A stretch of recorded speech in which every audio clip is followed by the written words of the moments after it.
Okay. Good morning, everyone. And welcome back for the impartial hearing. I'm going to call the meeting to order. And I'm going to entertain a motion to go into executive session. I'll move it. Second. All in favor? Aye. Aye. Thank you. I'll stay here. Yeah. Yes, much easier.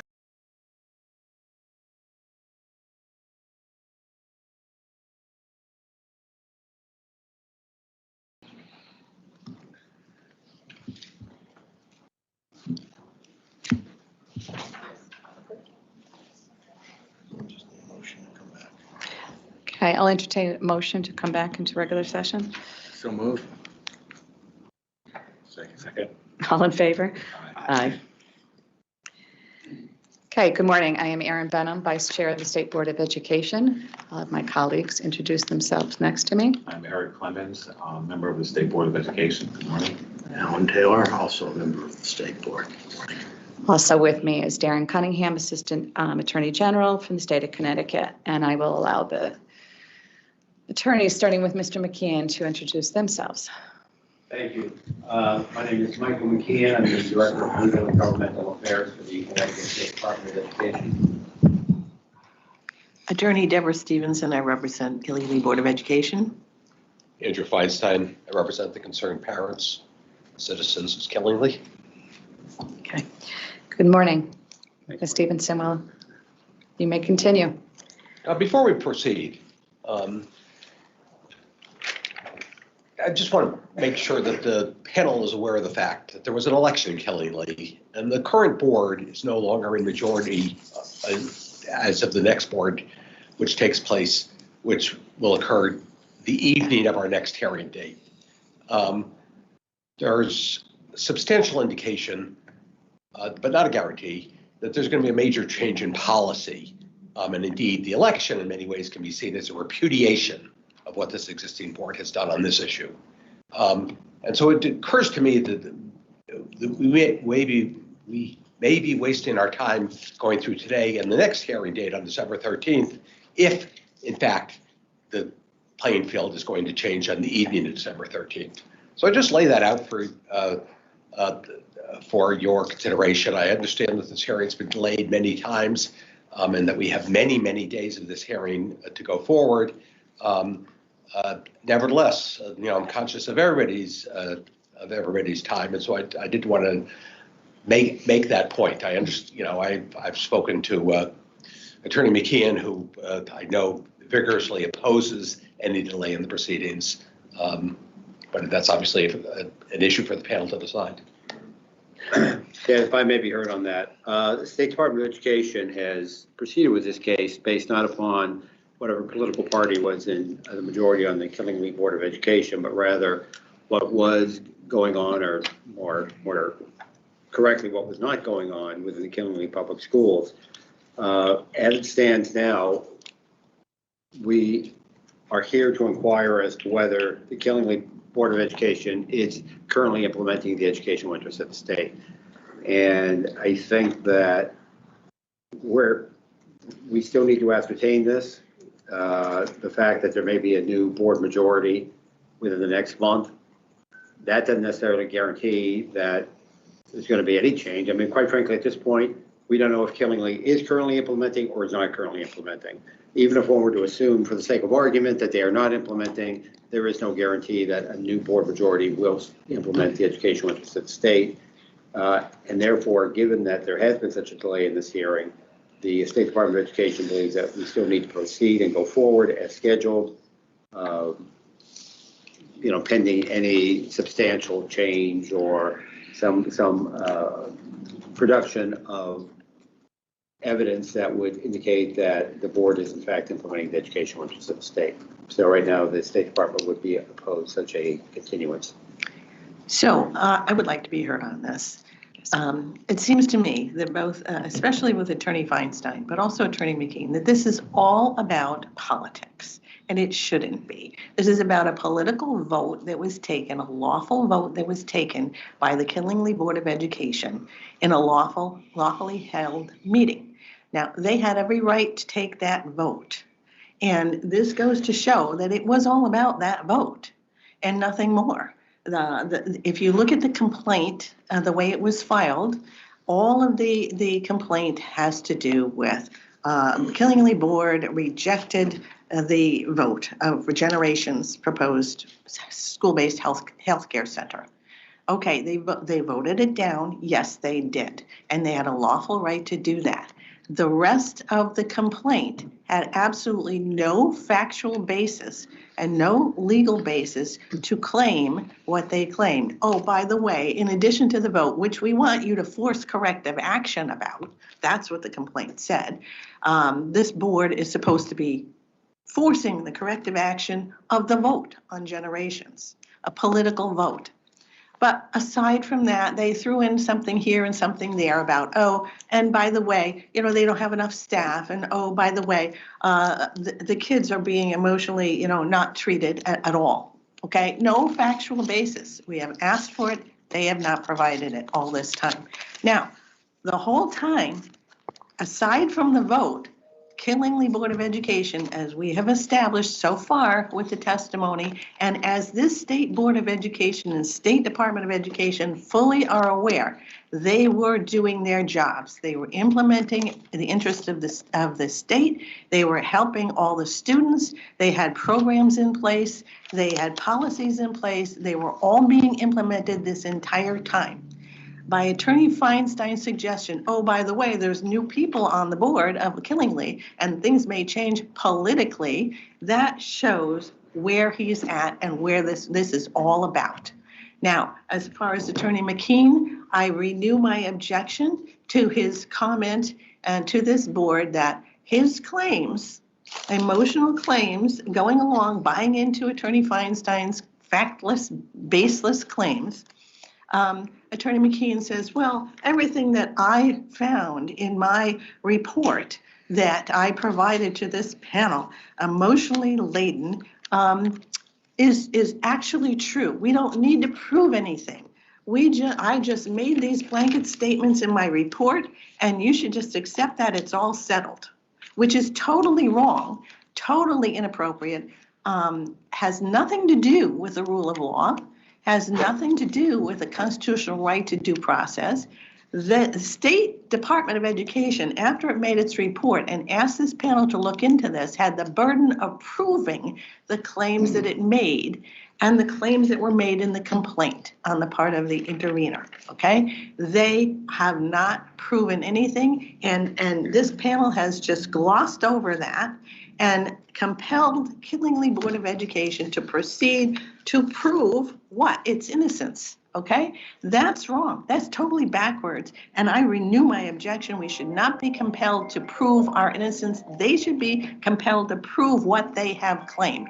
They cannot do so. That's why Attorney McKean has stated it's all settled. You don't even look anymore because what I said is proof. It's settled, and it's up to Killingly to prove the opposite. Now, and that violates not only the due process rights, but the Uniform Administrative Procedure Act. Okay, you're violating all sorts of rules here by doing this.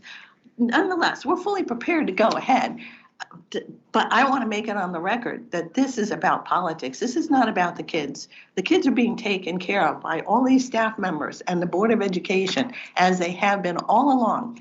And furthermore, this Department of Education and this State Board of Education should know that, because I sat in on a state board meeting, I think it was November 6th, where one of your data collectors, a key person in the Department of Education, sat there and told all of you that there is so much data collected, so much information that this department is daily aggregating and can disaggregate. And he sat there and he said that the state tells the schools which students need support. In other words, there's so much data being collected by the Department of Education on a daily basis or routine basis, however they're doing it. The students they can be identified individually, and they are routinely to determine what student needs what kind of support. Now, if Ms. Stevenston, can we address the proposed, what Mr. I Feinstein. am addressing it. I am addressing it, and to tell you that this is all about politics because the State Department of Education has the information. This is has about had the children of Killingly, not Yes, about and politics. they have had, well, I'm sorry, Attorney Feinstein raised the issue of politics in his complaint and in what he just said today. And I am refuting that. And I am saying that this Department of Education already knows and has known by the testimony we've provided too. They routinely are in contact with the local board, with Killingly. Yes, I agree. It is about the students' needs, and they are being met and have been met. And this State Department of Education is fully aware of that by the data it collects, by the communication it has routinely with the Killingly Board of Education and every Board of Education in this state. And if they had a problem with what was going on in Killingly, that the educational needs were not being met, or any individual students' needs were not being met, they could easily have brought their own 10-4B complaint. This State Department of Education can bring its own complaint, and it did not. It did not identify any student or any needs and tell the Killingly Board of Ed before the complaint was filed. It's all about politics.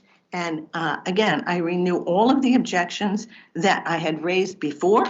I fully prepared to go ahead with the proof because we're compelled to do so, not because it's our burden. And we also, I renew the objection to the actions being taken today, the proceeding today without even knowing anything about the evidence, whether it's admitted, whether, all of the procedural matters have not been discussed, have not been identified. I renew my objection to Attorney Feinstein saying, well, never mind about the complaint because there's a new board in town and we can proceed from there and we don't need to waste our time by any of this proof. Attorney Feinstein and Attorney McKean have cost the town of Killingly and the students a whole lot of time and money and energy by making these false claims and by violating the law, violating constitutional rights, and violating Killingly's rights. And I would Ms. Stevenson, do you want to proceed today with the inquiry? I am here fully prepared to do so, but I need to make a record for appellate purposes. Your and I am objections are doing so. noted. If I may respond briefly, I apologize. I thought I was speaking English before when apparently I wasn't. As I did state very clearly, we are prepared and are very much interested in proceeding with this hearing regardless of which political party is the majority in Killingly. With respect to Attorney Stevenson's other arguments, which are a rehash of what she opened the last hearing with, these are all issues that have already been adjudicated, that have already been addressed. As far back as January, the motion to dismiss she filed back in January of this year, which was subsequently denied, she raised many of these same claims. The bottom line is the October 24th, 2022 investigation report had 67 very substantial paragraphs of factual findings. Those factual findings were all tied directly to a piece of evidence. I mean, Killingly can sit here and keep saying this was all fabricated, this all came out of the blue, but actually, as anyone reading the report, which sets forth the basis for the State Department's recommendation and why we're here today, amply illustrates the majority of those factual findings were based upon the 31 exhibits that Killingly submitted in conjunction with their May 3rd, 2022 response to the original April 2022 10-4B complaint. So this is not something that we just came up with. This was a lot of information that Killingly itself gave to us. Furthermore, the idea that somehow we are some kind of big brother here or big sister at the State Department of Education and all that's going on in every district, and that we should have seen how problematic Killingly was, and we should have commenced our own 10-4B action. Number one, I'm kind of surprised that Attorney Stevenson would suggest that perhaps we should have filed a 10-4B complaint against her client. Again, that is not what I said, and I would like that corrected. The fact is, we obviously do not have granular, day-by-day, student-by-student information with respect to Killingly or any other district. As to Attorney Feinstein's suggestion, request, what have you, I've stated our position. Again, he is presenting you with statements that are not fact-based, because you can look up on your last Board of Ed meeting when that data collection person stood there and said what I just quoted, okay? So he is not correct, and I would Questions like by the that board? correct. Panel? I don't have any questions. I would just like to ask the attorneys, please. This is not a personal fight, and we'll all do much better if we all remember that. All right, I was going to make that point, that normal practice is to refer to Attorney McKeon as the attorney for the State Department of Education, and to refer to Attorney Stevenson as the attorney for the Kelly Board of Education. This continued use of names is really unprofessional. I would ask that the chair counsel all attorneys in the same way that Attorney Taylor just did, to avoid that. If we are going forward, however, today, I do have two other preliminary matters I want to raise. Any discussion about going forward? I'm just going to say for the record, I am concerned about postponing any kind of hearing. We watched 11 months of postponements with Killingly. And I'm not convinced that we had this, the inquiry is not, I know Ms. Stevenson, you stated that we saw proof. I'm not convinced that we saw that in our first hearing. We heard from Killingly about what was going on with the CHR, but there are still a lot of questions concerning that. And again, 11 months have gone on with postponing. I do not think this is a political, it is not a political panel. It is a panel because we are concerned for the children of Killingly and have had that concern now for almost 2 years. I don't know what my colleagues would like to add. Yeah, I would just want to say, can you hear me? Yes. Good morning again, all. I think for me, in the midst of legal discourse, you know, this is record, and it will live longer than us. And my hope is that we as adults can behave in a way in the midst of discourse, that we as adults can behave in a way that the children that are listening and reading and being ultimately impacted and affected by these conversations, that they would be proud of what they heard. That is my concern. And if we say, and I believe, that all people here care about the children, not only the children of Killingly, but all children, then we should behave like we do so. And may I address the issue here? I agree with you. This is about the children. And I think the part that is most annoying or aggravating to the Killingly board are a couple of things. Number one, Killingly did not cause delays, okay? We filed motions in January and March that were not acted upon until October. September and October.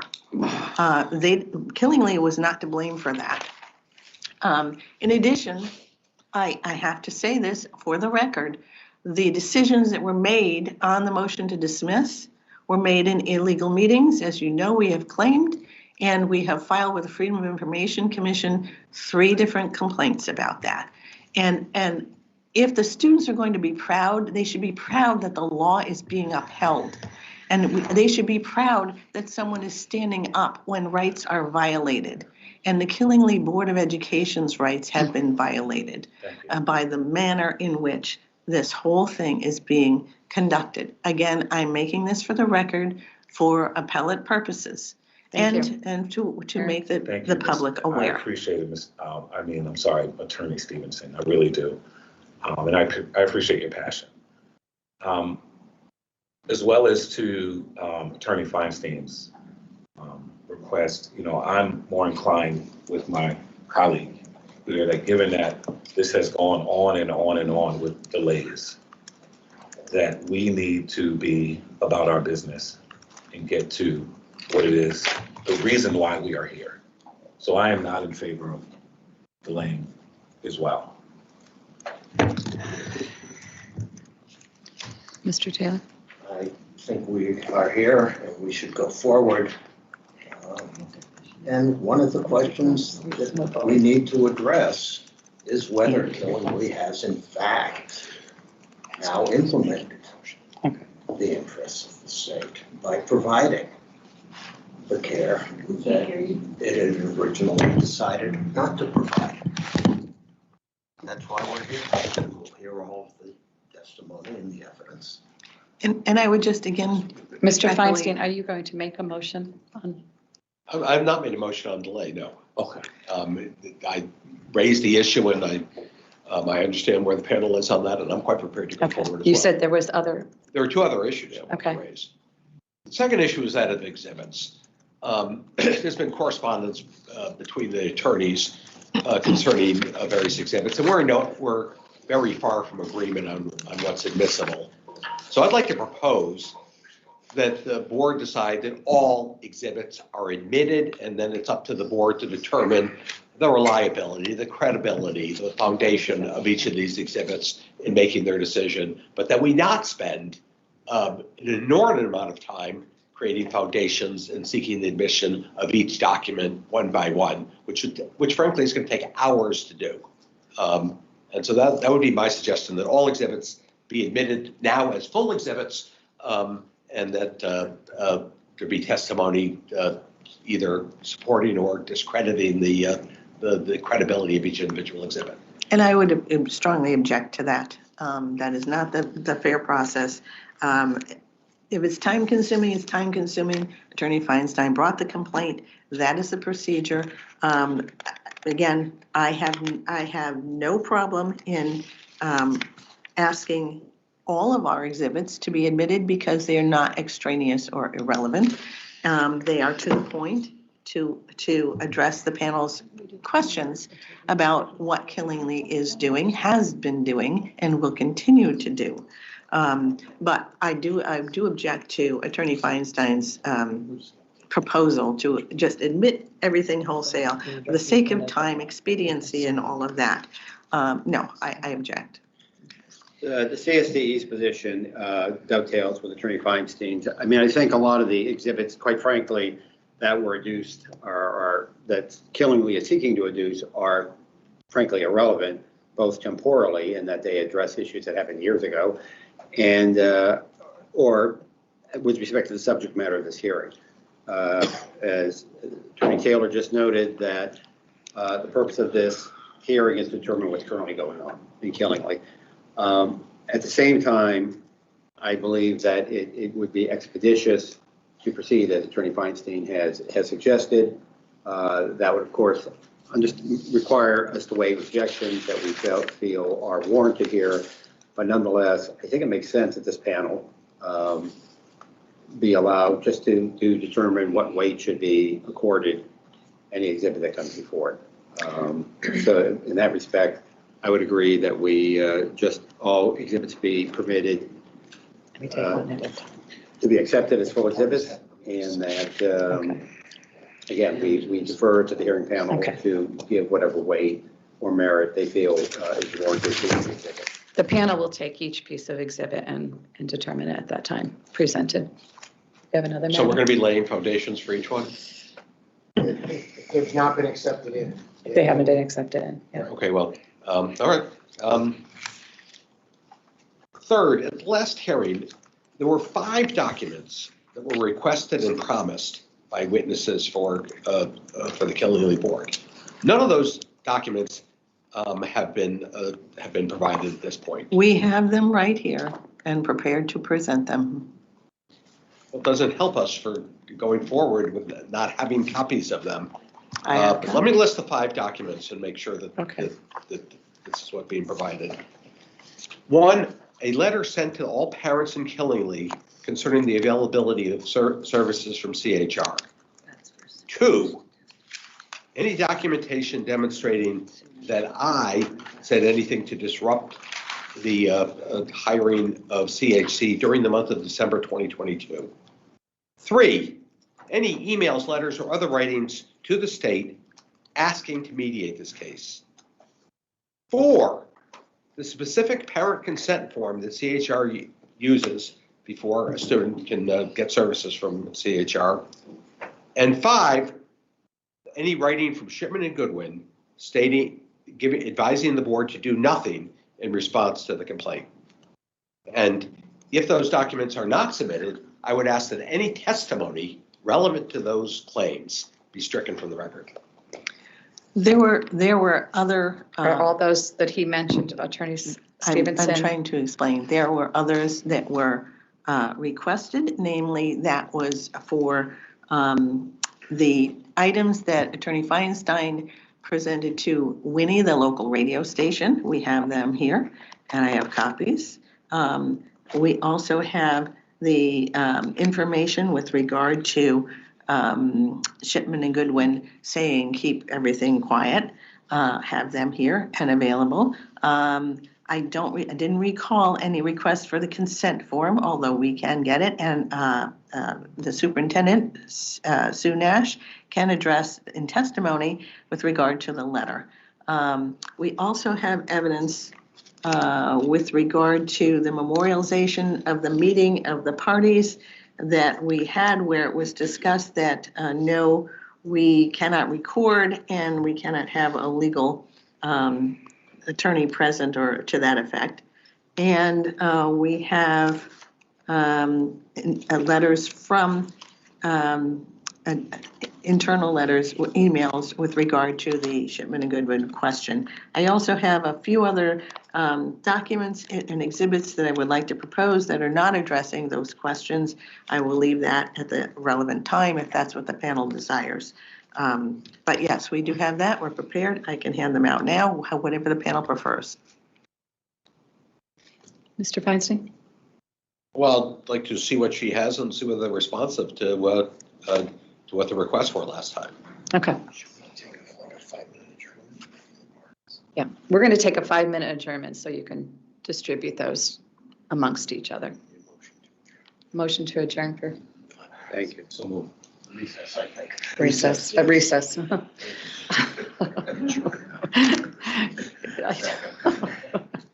We'll be back in 5 minutes.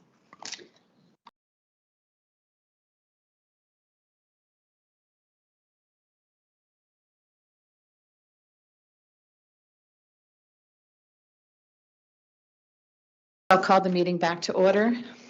Attorney Stevenson, you can proceed. I would like to, for the record, also state that I do have objections to several of the, opponents, counsel, both Attorney McKeon and Attorney Feinstein's exhibits. I don't know how the panel wants to proceed on that. As they're introduced.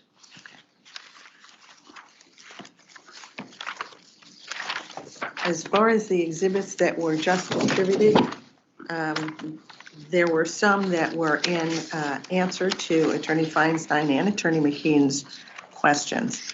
If the panel would like me to explain what they were so that we can proceed past the ones that Attorney Feinstein just asked for, I'd be happy to do that and itemize them.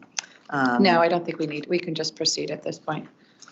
Well, I'd like to make a record of what they are, so. Well, they will be, the ones, you're talking about the ones you just gave Yes, us. but They are there's- going to be entered into the record. Yes, but there's no explanation, and I would, in response to Attorney Feinstein's question, that he would like to know if he has asked for this, and I am going to make that record now, if I might have just a few seconds to do that. What I have distributed is, the first thing I would like is to label them. Exhibit 49 are Attorney Feinstein's documents that were shared with the Winnie Radio, WINY Radio, locally to the community. Are these exhibits you're going to seek to admit?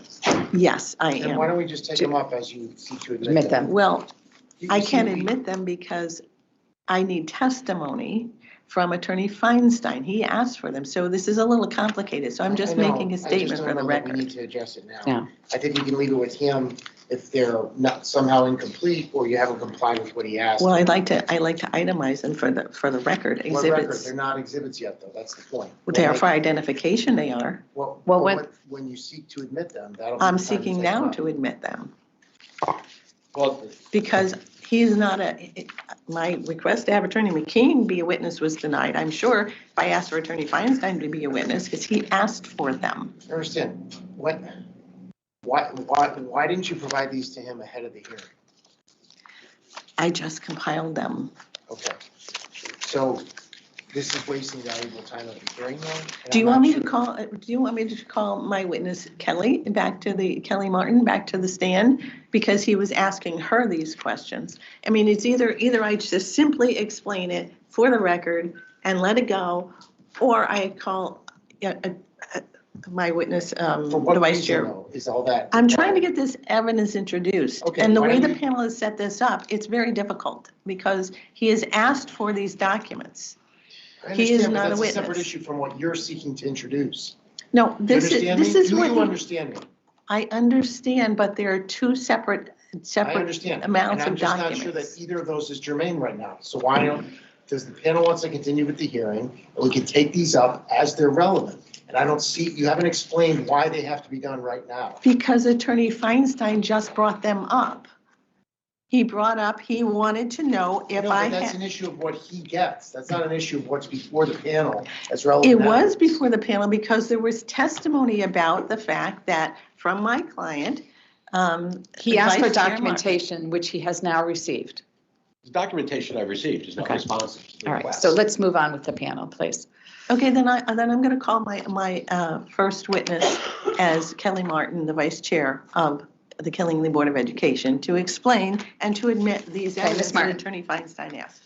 Well, I thought we were right in the middle of the direct examination of a different witness. And I'm going Yeah, out of I- order, yeah, and I I will know. recall. Why? Why is this, why don't you want to continue with the witness that was on the stand? Because he asked her questions about these documents. Okay, well, why don't we finish with the witness and then we'll return to this issue? Doesn't that make more sense? It's whatever the panel orders. I'm also going to note that we just had these dropped on us right now. I don't have time to I know. review these and so forth, so I don't know even if we get the witness, how are we supposed to cross-examine a witness on all these documents that are just provided to Well, us? that only counsels in the fact that we're not going to do it right now. Okay, Okay, thank you. so let's proceed with the panel where we left off, please, which would be with the superintendent, I believe. Superintendent Susan Nash Didsel.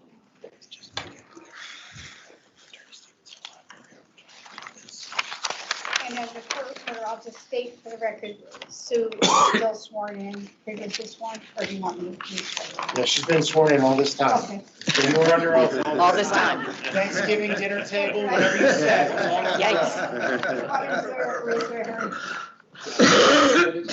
Do you swear to tell the truth, the whole truth, and nothing but the truth, so help you God? Yes. Thank you. All set. Okay. Attorney Stevenson, just for the record, you'll have an opportunity, what you're requested to do, just not at this time. You may proceed. Thank you. Good morning, Dr. Nash. Good morning. As you recall, when you were on the stand before, we were in the middle of discussing what Killingly has been doing and before the generations vote and afterwards. I believe we had discussed certain performance reports, et cetera. I would like to address right now any staffing shortages. And I am proposing to introduce Exhibit 53, which would be an April 20th, 2022 letter to the superintendent of schools from the State Board of Education, the subject of which is the designation of certification shortage areas 2022 to 2023 school year. Are you familiar with that Yep. report? Yes. Okay,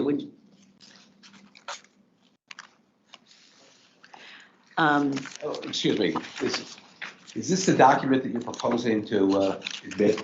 yes, as Exhibit 53. Go with the chart in the middle of it. This one right here. I don't know if you see it, but it's dated April 20th, 2022. Subject designation of certification shortage areas, 2022-23 school year. From the State Board of Ed to Superintendent of Schools. That document that I handed to you previously. Attorney Feinstein, have you got the right document? Or do you need further clarification?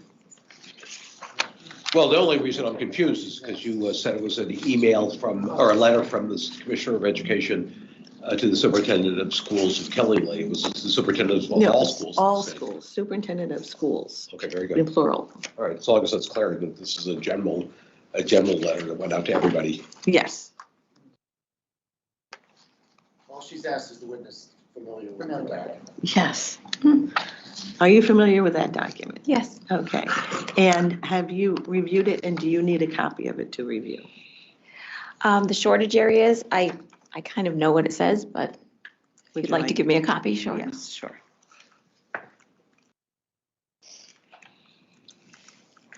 All right.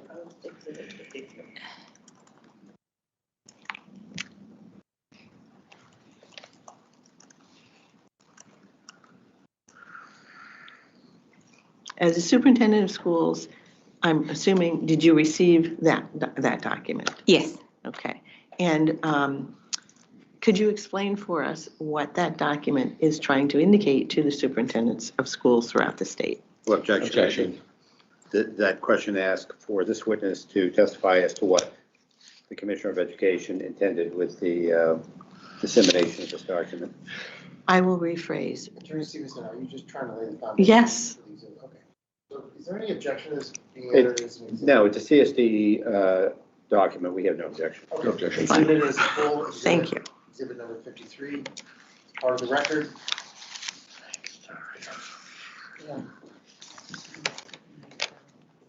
Can you tell us, when you are acting as superintendent and trying to fill any staffing, what does this indicate to you? What is what, objection? I don't understand. what the Exhibit is of this question. 53. Sorry, the objection. What's the nature of your objection? The question was poorly formed to talk about what it refers to. You. She clarified subsequently that it referred to a document that responded to 53. Attorney Stevenson, Could you use your mic? And do I you was, want to rephrase the question or withdraw it or address the objection?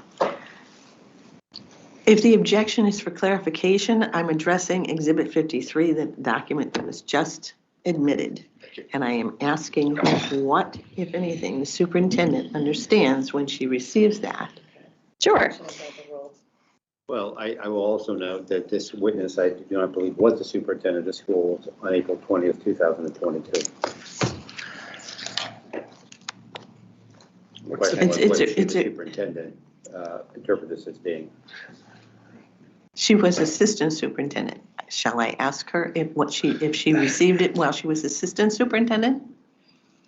No, I mean, I think we'll stipulate to the assistant superintendent, but you asked her what she as a superintendent thought of this I'll document. rephrase to say assistant superintendent. Sure. So I'm familiar with this document in both roles. And what this document is simply telling school districts and leadership is that the areas that are listed are shortage areas and difficult to staff. And what are those shortage areas delineated? All of them?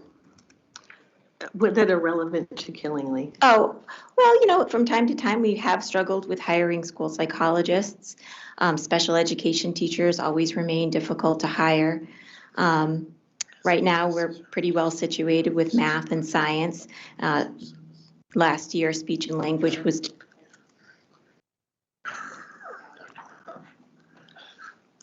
Dr. Nash, is this your testimony or what reference to this document that was presented? Before you proceed, I don't know if they're getting her microphone down. Sir Mike? Yeah, Oh, I just had to press it again. Okay. It's all I know set it now. goes off by itself after. Okay. Sorry, did you ask me a question on something? Yes. Tell me.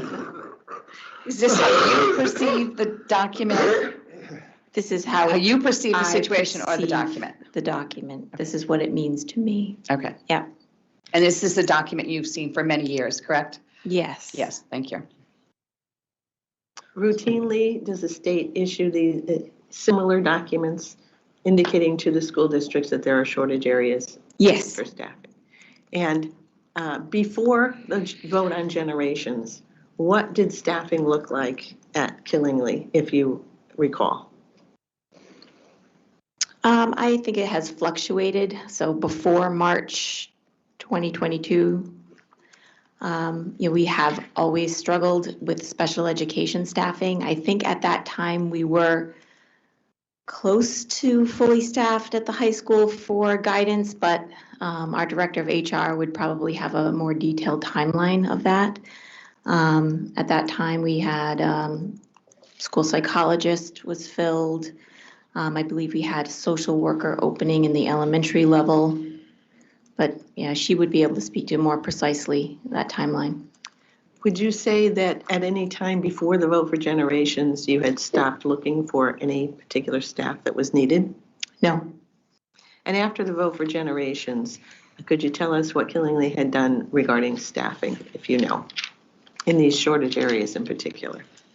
So we continue to look in various areas. We've added a new platform to search. Superintendent Nash, excuse me, I just have a Sorry. question. Did you have any of these shortage area after the generation vote Special education. in specific? Can you be more specific? What areas of special education? Elementary, middle and high, that kind of Oh, so all specificity. levels of education. Do I know exactly on March 2022 what staffing in special education we had? No, I don't know that exactly. Okay. Again, after the vote on generations, what, if any, shortages did Killingly have in staffing? Do you know?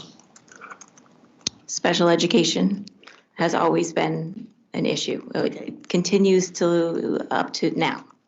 Let me just say the special education is one area. We're talking more about, I would like you to address more about the mental health area in terms of counselors, school psychologists.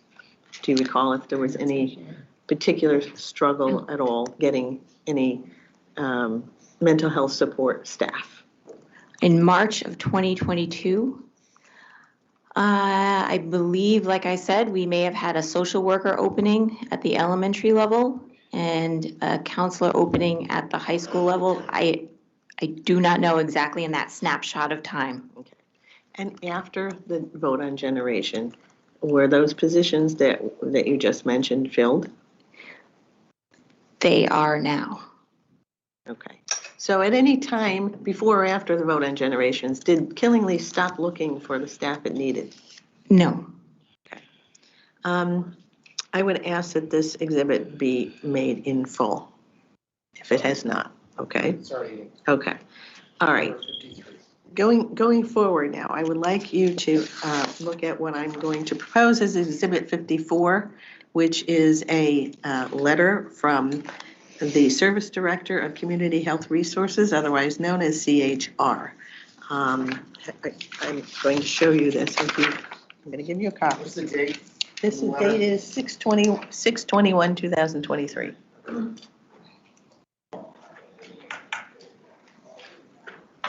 Are you seeking to admit the exhibit? Yes, I am. Is there any objections to being? No, the none. full exhibit? I'm sorry, Attorney Cunningham. None from Attorney McKeon? None. Attorney Feinstein? I think we have to substantiate that this witness has some knowledge that this document is not addressed to her. Okay, so you're gonna have to lay the foundation, Attorney Stevenson. Are you familiar with this document? I am seeing it for the first time right now. Okay. Are you familiar with the content of what it purports to explain? Sure. And what does it purport to explain? This is from CHR, just to Mr. Farron, our board chair, letting us know that we have, CHR has received licensing, From? DCF. Okay. And are you familiar with the need for licensing of any school-based health center or mental health facility. I do know they need licensing. Do I know specifically the kind of licensing and the process? I don't know that. Okay. And do you know whether CHR has its licensing at this point? Yes. And does it have, and is there anything outstanding that CHR needs, that, to your knowledge, in terms of licensing from any state agency that it does not have? I'm not aware of that. Okay. So as far as you're concerned, CHR is fully able, according to the state, to provide the services that it purports to provide Yes. in Killingly. Okay, I'd like to have this letter entered as full. Objective. This has not been substantiated in any way. This witness says it's the first time she's ever seen it.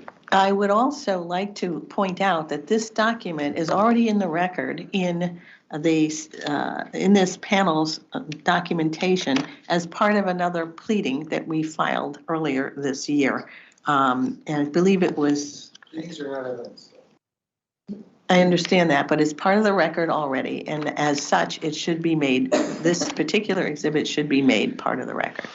Unfortunately, you haven't laid the foundation with this witness. The witness is not familiar. Then And it's been objected to, so I don't know what to tell you. if the panel would like me to call, as we have the board chair who was, that letter was addressed to here, and I would be happy to call him if the panel needs it in order to get this exhibit admitted. Well, if you want the exhibit, it's not what the panel needs. I would imagine Attorney Stevenson, you would have called him first, given that she's not familiar with the document. I'll be happy to call him now. I I'm just want to asking point if out I that can. my motion before was to avoid this process. But if the Attorney Stevenson, if the attorney for the Killingly board sees fit to go through and put in each exhibit one by one, we're going to follow the rules. So, That would be a first, but yes. so the witness has already provided testimony about the licensure of CHR. I assume that's why you want the exhibit in. The record's already clear on that.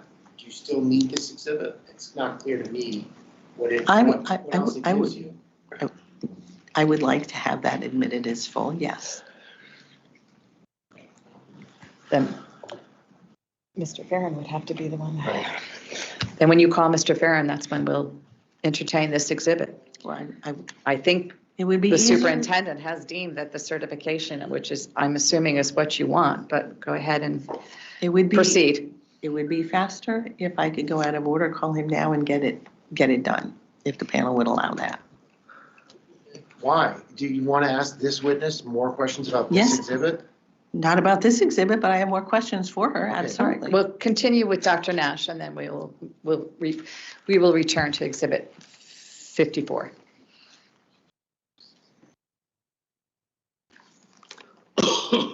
Could you tell us what CHR is doing right now in Killingly, Sure. generally? Okay, so right now we have 3 full days of a clinician, fully booked, seeing students. In what schools? Killingly Intermediate School and Killingly High School. Okay. And was Generations going to be in 2 schools? I believe they had only spoken about being at the high school. Okay. So CHR is providing more services than Generations would have. Objection. It's not an accurate conclusion from her testimony. I didn't hear that. Calls for speculation, I would object as well. The contracts are, the contracts. Sustained.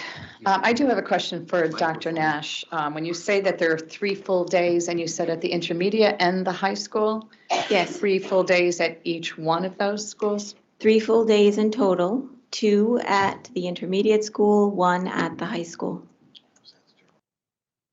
How was that determination made to put 1 at the high school and 2 at the intermediate? Sure. So over the summer, after CHR received their licensing, our director of mental health worked with our counseling department at both the intermediate and the high school for students that really met the need, and we wanted to do a targeted approach. So have our own counselors identify students that they knew would benefit from CHR. And just the way the numbers shook out, there were more students at the intermediate school initially. And that's how that was determined. Do you how did you determine, did you survey, or was it just the counselors came up with students that they felt were in need, or was this students surveyed each school? No, this was during the summer, so students were not in school. And it was the counselors meeting with our director of mental health, kind of going through a process of figuring out which students have the highest need and would benefit the most from CHR. And when do you revisit that? Always. We have a running Google Doc, right, where we're always updating. Thank you. Now, you indicated that your counselors were aware of students, both in the intermediate school and the high school. How is that possible, that they are aware of these students that might need mental health services? Well, our counselors know their students very well. They meet with them regularly. It would be common for them to know which students are in the most need. So would you say before Generations or before CHR, your staff was aware of students who were in need of mental health services? Yes. Okay. And were those mental health services provided before Generations or before CHR? Yes. Okay. And how were they provided in general? So we provided them with our counseling staff that we have in district, both at all the schools, actually, pre-K, all the way up to the high school. Is it just counselors, or are there any other teachers or staff that are aware of the students' needs? Oh, yeah, all of our staff, but we have social workers, we have SEL specialists. I had mentioned last time, I think, our child associates through the PIXE grant, the primary mental health grant. We have BCBAs, BCABAs, RBTs. So, and you've had this staff in place for the most part before the Generations vote and before CHR? Yes. Okay. So did anyone that you were aware of, any parent, come to you complaining before the vote on Generations that their students' needs, mental health needs were not being met? I did not receive anything from parents. Are you aware of if any parents went to any other of your staff members with that complaint? I'm not aware of that. Would you be aware of such a complaint had it been filed? I am not sure. And my role as assistant superintendent, I was not as close to that as I would be as superintendent. So I am not sure. Okay. And now that CHR, well, let me back up. Do you know when the board approved the proposal for CHR to be in your schools? Yes, I believe it was May Of this year. Okay. And after that point, we discussed earlier the licensing of CHR. Do you recall what date that licensing occurred? It was in June Of this year, 2023. Okay. And do you know when CHR began its services? Yes, with students, we began our services September 11th, 2023. Okay. And was CHR working in any capacity before September of 2023? Yes, they were working with our staff to set up their space, meet the staff in the buildings, work with our director of mental health, do some of the intakes, right? So some of the students that were recommended were already seeing CHR or other counseling services outside of school. So just kind of doing the paperwork behind the scenes, all the insurance. So yes, they were involved prior to that. When did that involvement begin? Do you recall? I think it began pretty much in June when they started working directly with our director of mental health. After they got the licensing? Yeah, yeah. Okay. So was it Killing League delaying from its May vote to have CHR in any way before the services were provided? No. Was Killing League just waiting for the licensing to proceed? Right, yeah. Okay, and once it was aware of the licensing, Killingly immediately began to proceed? Yes. with helping the students. And were those students being helped in any manner before the licensing by CHR? So some of our students were being seen by CHR has offices, actually one in Killingly and in Willimantic. So there were students that were already connected outside of school. Were there other students other than those connected with CHR who were receiving mental health support services in the school? Objection, what time period? I believe I was stating before CHR's licensing.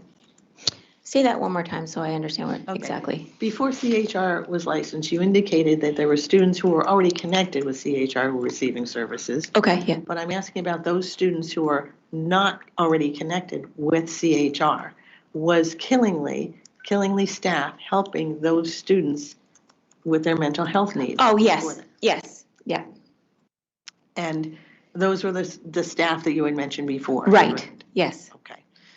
So again, you did not hear in that point, right, before CHR was licensed, and in effect, nobody complained to you that their students were, or the students themselves or the parents did not complain to you that they were not receiving services from the school? No.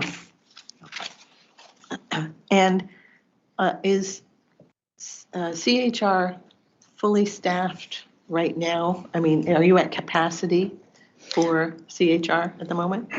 So in terms of student slots, yes, we are at capacity. Ms. Cody, our Director of Mental Health, met this week with CHR, as she does every week, and they have posted for another clinician, so we can add another clinician. And where would that clinician be posted once you get that person? The high school. Yep. Okay, so there are plans to add more at the high school? Yep, yes. Are there continuing plans to add additional staff with CHR Yep. as the need grows? Absolutely. And is there any limitation to that? No. Okay, so as the need grows, you will be providing the services both in school and with CHR? Yes. Is that any different than it was in terms of providing services in the school? In other words, before CHR, you were providing services to the students, correct? Yes. So the only thing that has changed is that CHR has come on board and you're getting additional services. That's right. Okay. Okay. Going forward, I would like you to look at exhibits 11 and 12. And that would be in the books before you. Killing the exhibits. These both are No. you were part of the objectives, No. 11 and 12. Let me take a look. Yeah, I got to sort through this pile.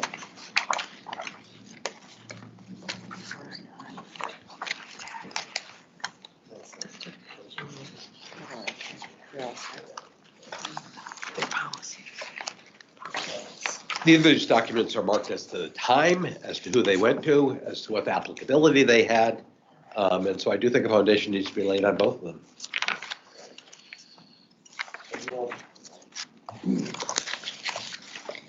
Yeah. All right. I would agree. Do you see exhibit 11? I do. Okay, and could you describe what that is? Exhibit 11 is a document that outlines our response should we have a death of a student or school staff. And has that been Killingly's policy? I'm sorry, I missed that. Mrs. Stevenson, can you, I'm Attorney sorry. Stevenson, could you move your mic closer? Yeah, I know sure. you're not being heard in the back. Yeah, and angle it up. There you go. With regard to exhibit 11, Yes. could you identify what that is again? Sure. Yep. So this document outlines our response should we have a death of a student or a school staff member. And how long has that policy been in effect? This is not a policy. This is just an internal document that we use to help guide us should we have a tragedy such as this. And when was that developed? I think in We have always followed this. This document was created last school year by our Director of Mental Health, kind of solidifying it. But this is the process that we have always used. Okay. And has that policy been implemented? It's not a policy, but I'm yes, this sorry. is a document that we use, should, if we have to. Okay, so you have been planning on helping all kinds of students, including those students in response to a death of a student or school staff. Yes. Is that right? And so that internal methodology has been in effect, how long would you say? Well, I've only been in Killingly for 3 years. And so, but I can speak previous districts that we've experienced something unfortunate like this. It's a very similar process.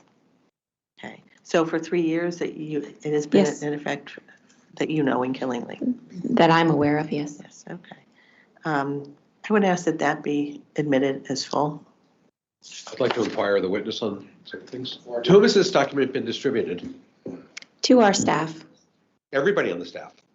Cafeteria workers, janitors? No, this would be for the staff that would be immediately involved should we have a death of a student or staff member. So only distributed when needed, when those situations might arise, unfortunately. Was this document created after the unfortunate suicide last spring in Killingly High School? No, it was in place prior to that. And in that case, to whom was this document distributed? Objection irrelevant. This is a general methodology that we were discussing, not as to any individual. Overruled. So you may answer the question, which is, after that unfortunate incident last spring, to whom was this document, who was the relevant staff to whom this document was distributed? Sure, this would be administration, it would be counselors, our social workers, other staff that came to support at the high school. That would be from our other schools.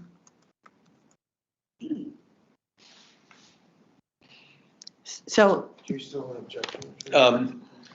No, I have no objection to this exhibit going in. No objection. So this is exhibit number 11, is that right, Tracy? Yes. Right, so it's admitted as the full exhibit. okay.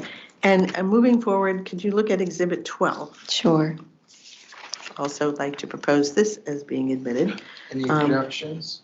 Again, same sort of issues. And the one question which I asked last time, never got an answer to, that a lot of these documents have something that says line so and so. Yeah, I found out what that was. Thank you. Yeah. So I had all these hyperlinked in a Google Sheet for organizational purposes to keep myself on track. And when we needed to print them, my secretary went line by line in the Google Sheet. So to keep herself on track, she simply just put the line that it was in the sheet on here. So she didn't miss any of them. That's all it is. Thank you. Yeah. Okay, could you describe what, well, first of all, is there any objection? Well, yes, again, the same objections as to who prepared, who's it distributed to, what's the date of it, things like that. We will get to that, I'm sure. Could you describe what it is first? Exhibit 12? Yes. So these are resources that our Director of Mental Health provided our staff. This past school year, we had, unfortunately, we had 2 students pass away, and this was these are resources that she provided to all of our staff in those buildings. And have they been distributed to your staff? To the staff that were in those buildings, yes. Okay. And have the, well, let me rephrase. The resources that are on there, were they available to the staff before this document was created? Yeah, she just put it into one document for ease of use. So these, that's the staff. Dr. Nash, who is she? Sorry, our Director of Mental Health, Ms. Cody. Thank you. And when your Director of Mental Health put this together, my question is, before she put it together, were those resources utilized, known and or utilized by the staff? I would believe our counselors would know that, but she would know the answer to that more specifically. Okay. I would ask that this be admitted. Just inquire as to one other thing of the witness. Is this document given to parents or the students after one of those unfortunate events? I am not sure if this was given to parents, but Miss Cody would know the answer to that. She's the one that kind of led the organization and a process after we had those student deaths. Very well, I have no objection. CSD has no objection. Okay, exhibit 12 is admitted as a full exhibit. Thank you. So is it safe to say that, to your knowledge, the staff of Killingly was meeting the needs of students as necessary, as these resources and these methodologies are exhibited in those two exhibits, 11 and 12? Objection as the time frame. I said, before CHR became involved. Yes. Okay. So is it safe to say that the students' needs were being met before CHR became involved in this manner? Yes. Okay. Let me go on here to Exhibit 13.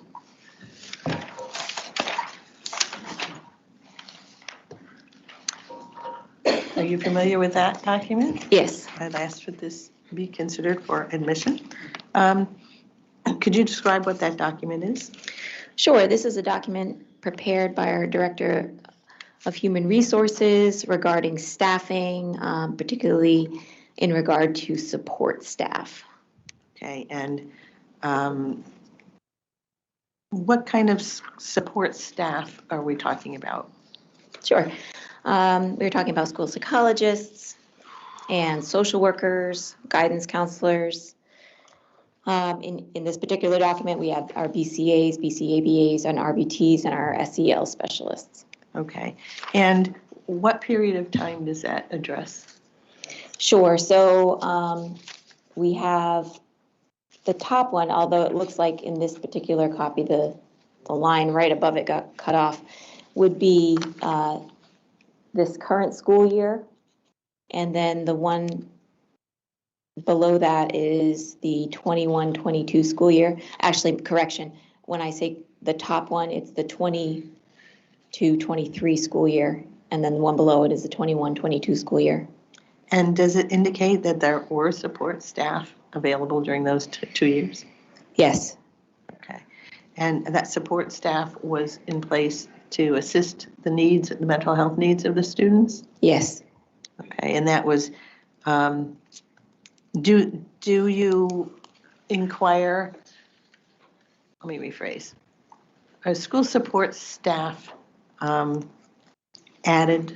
in any particular time frame? Yes. So last January, that'd be 2023, we added our Director of Mental Health, and also the board approved another position of a full-time school psychologist for this school year, the one we're in now. And before the school year, were school support staff added before this school year, to your knowledge? The school psychologist.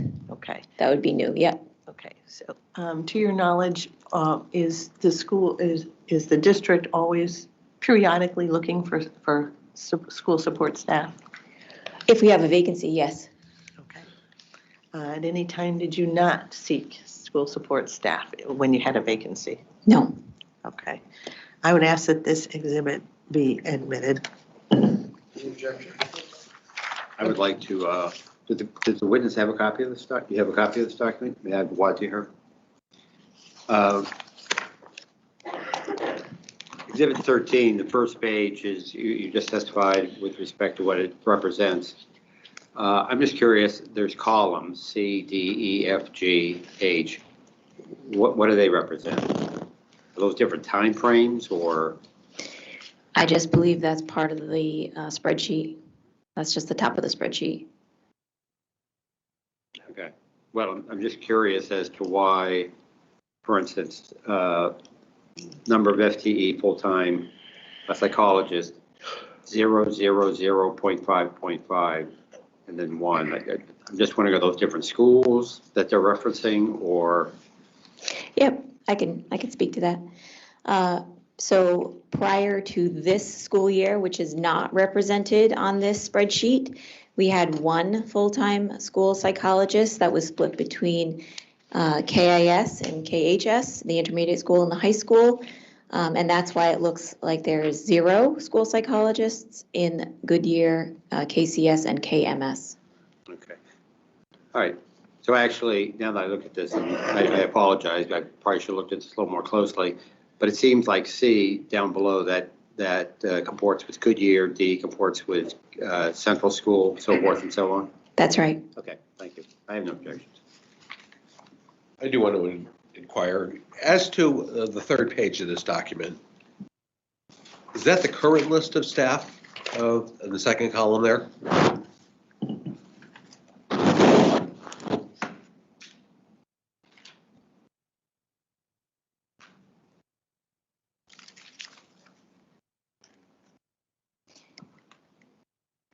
Yes.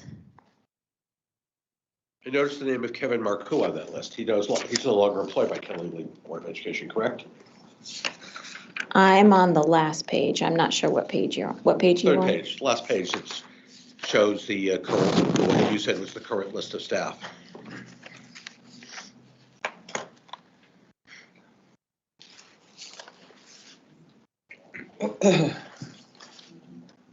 What's the first thing you see on your page? Because I'm not sure I'm looking at the right page. You want to approach the witness? I think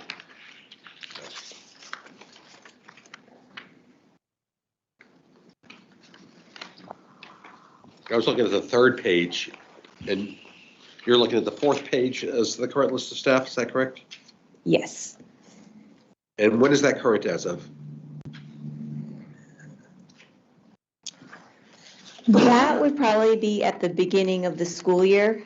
That looks like the beginning of this current school year, 23-24 school year. And is that list current as of today?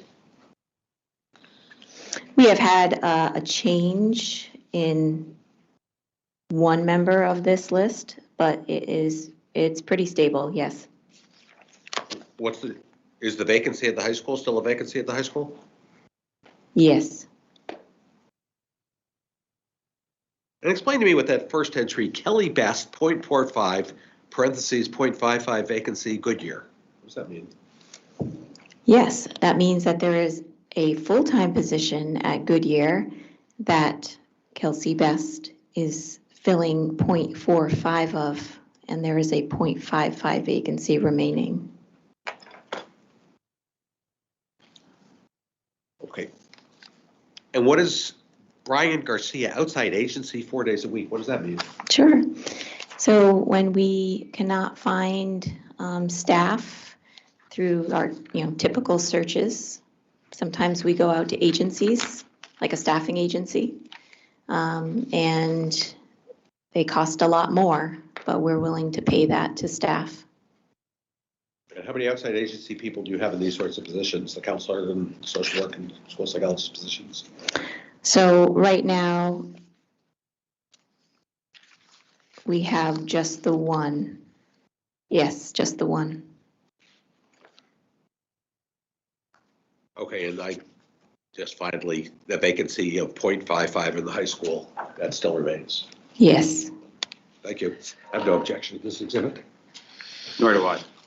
Okay, so exhibit 13 is submitted as a full exhibit. Okay, and with regard to the charts that you develop and to keep track of staffing, is it true that at any point in time, staff changes? Yes, that does happen. So at any point in time, it would be a snapshot in that particular date. I'm sorry, it would be what? A particular snapshot of what you have available at that particular date. Is that Yes. correct? Okay.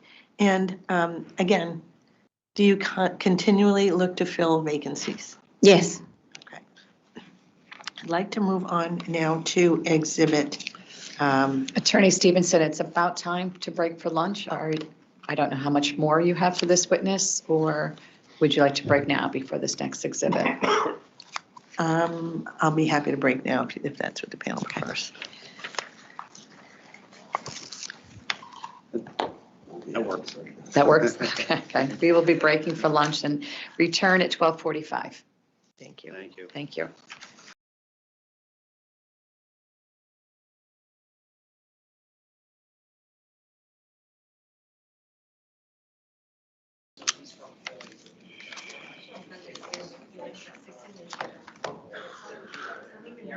I spent too much of the lunch break talking to you. Andy, I spent too much lunch break talking to you. Well, I got waylaid by Kirsten.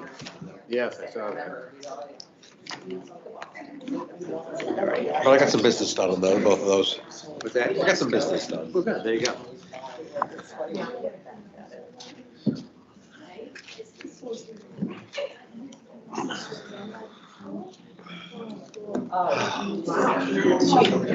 Yeah, make sure. There we go.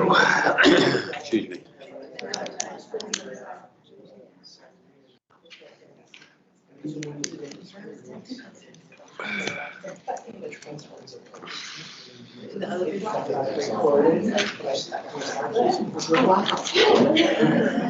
That's what he did.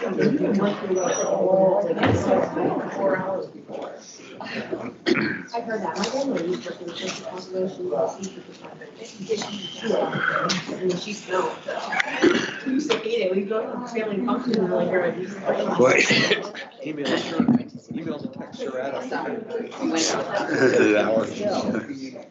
Well, you're the man to see. Huh? You're the man to see.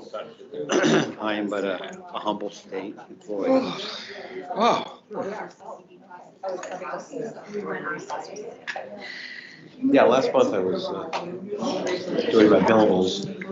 Okay, welcome back, and we will call our inquiry back in session. Attorney Stevenson, you may proceed. Thank you. I'd like to call Dr. Nash again.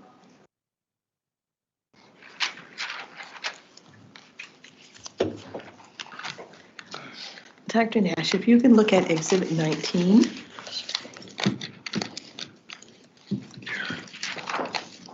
I'm sorry, which exhibit was that? 19. Thank you.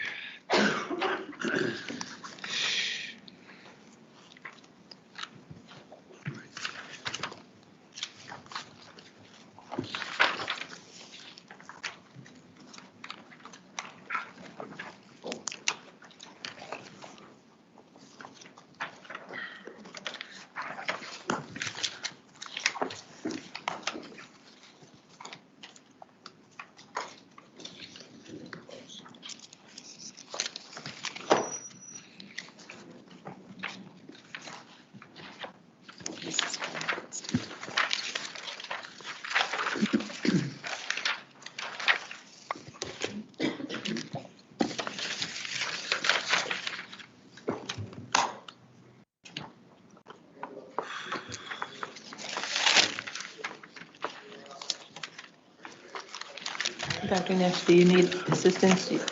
Sorry, I can't find 19 here. Thank you. Oh, yeah, that'd be great, thank you.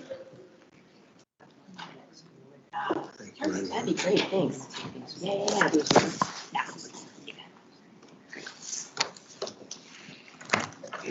All right, I got it. All right. Can you tell us what, well, first of all, are you familiar with that document? Yes. Okay. And were you the one that created that document? This was a document created by Kim Burnham, our Director of Human Resources. And what does it purport to say? This is talking about the number of school resource officers that we have, as well as armed security officers. Okay. And before the generations vote, how many officers did Killingly have, resource officers? We had one school resource officer. Okay, and after the vote on generations, how many school resource officers do you have? School resource officers, we still have one. And armed security guards? Yes, right now we have 3. Okay, and what did the board approve? How many did the board approve? 5. Okay, and are you still looking to hire 2 additional armed security officers? Yes. And where are the armed security officers that you have now located? Currently, KHS High School, Intermediate School, and Killingly Memorial School. Okay. Does that chart purport to indicate what you just testified to? This shows that we have 5 positions. It doesn't actually say what positions are filled for armed security officers, but it says that we have the 5 positions. Okay. I'd like to have that admitted as full. Not from the Any state. objections? Not I just from- want to inquire, was this document prepared for litigation or was it prepared for another purpose? I did not prepare this document, so I'm not sure. This was from our Human Resource Office.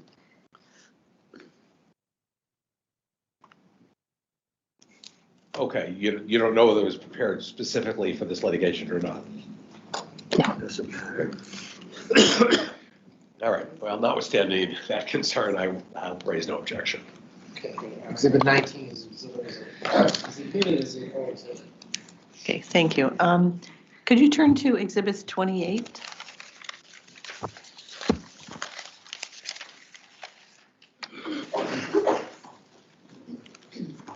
It may be tabbed.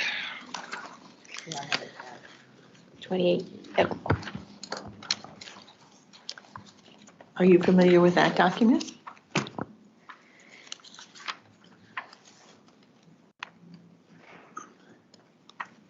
Yes, I have seen this document. Okay, and do you know how it was prepared? This was a document provided by Kathy Cody, our Director of Mental Health. And does she normally keep track of the things purported to be in that document? I believe she's aware of them, yes. Okay. And could you explain what the content of that document shows? It is showing a number of students to school counselors across the country, divided up by states. Okay, and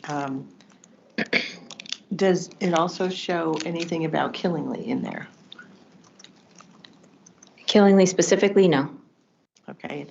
What does it show with regard to how many school counselors there are to students? It just speaks to Connecticut in general. Okay, and what is the general ratio? That would be 1 to 343. Okay. Are you aware of what the ratio is in Killingly? Yes, for mental health workers, it's about 1 to 129. So is that an improvement over the statewide ratio? Yes, and to clarify for counselors, if we're just looking at counselors, it's about 1 to 180.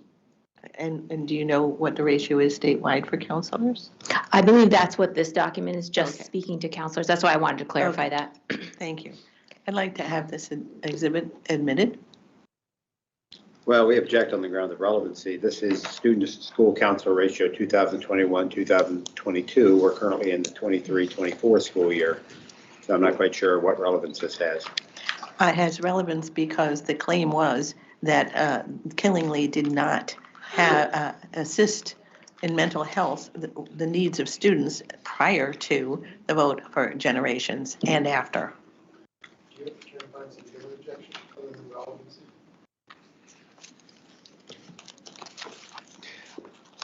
Formally, yes, this is not admissible as, there's no foundation is based on this, but I'm not going to weigh, I'm well aware of the work of the School Counselors Association, and I'm not going to raise an objection knowing this document very well.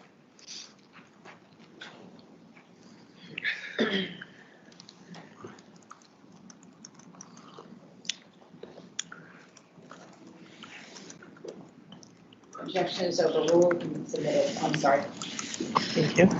Objection is overruled and will be admitted. So, to your knowledge, the ratio from counselor to student needs is better than or worse than the state ratio? For Killingly, better. Okay. And do you know that that ratio is continuing now? Yes. Okay, do you anticipate it? Dr. Nash, when you say better, are you making reference to the document that's dated 21-22? Yes. Okay, thank you. Okay, and for 22-23, do you have an idea of what the ratio is? The ratio is still the same. So for 21-22 or 22-23. Okay. Do you anticipate that changing in the future for the worse? For the worse, no. Okay.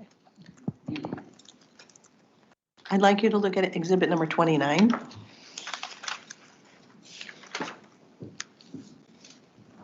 Okay. Are you familiar with that document? Yes, this is the ratio.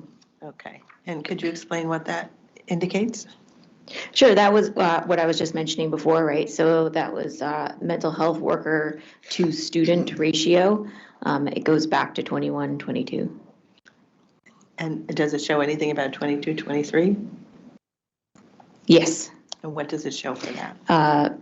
1-129. And how does that compare with the state ratio? That is better Objection. than, Objection, we're talking apples and oranges here. The state ratio we saw is school counselors to students. This is a whole mess of people, school counselors, social workers, psychologists. And we have no data on what the state ratio is on that in evidence. And so the testimony that it's better than the state ratio has no basis. Okay, so are you trying to admit the exhibit at this time? Yes. All right, so let's tackle that first. Are there any objections to the exhibit? Well, I would like to know, was this prepared for litigation? Why was this document prepared? yes, this was prepared for litigation. I object. Again, it's relevant and helpful to the facts at issue. Ms. Nash, did you prepare this? No. And so okay, so she's not the right person to have it admitted to evidence, I object. So you have two brands. I do. Okay, and Attorney McKeon? Well, I agree that it does not comport with the prior exhibit at all, because they are talking about multiple positions, but and the fact that it was prepared for litigation and not by this individual makes me question whether a foundation has been laid that would qualify her to testify to this document. This is prepared here. Kathy Cody, our Director of Mental Health, prepared this. I do not recall that.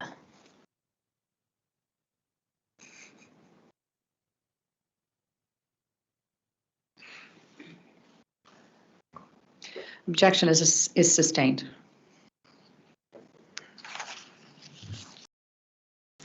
Dr. Nash, could you turn to exhibit 48?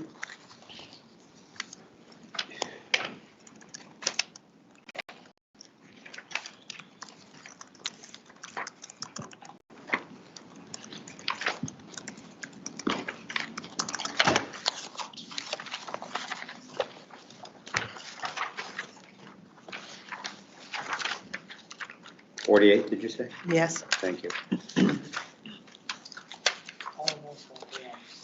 All the way at the end? All right, okay. Are you familiar with this document?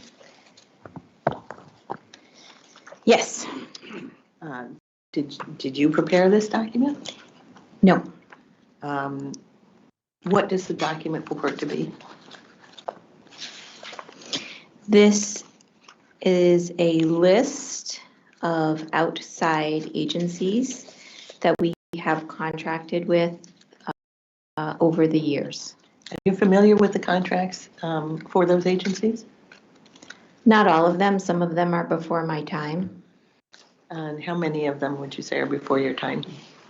So I would be familiar with the ones from 21-22 school year and on. Okay. And what kind of contracts are these? What services are you contracting for? Sure, so there's different ones, right? So there's some that are for outside neuro evaluations. It looks like we have some in here for hearing equipment and sound systems for our hearing impaired students.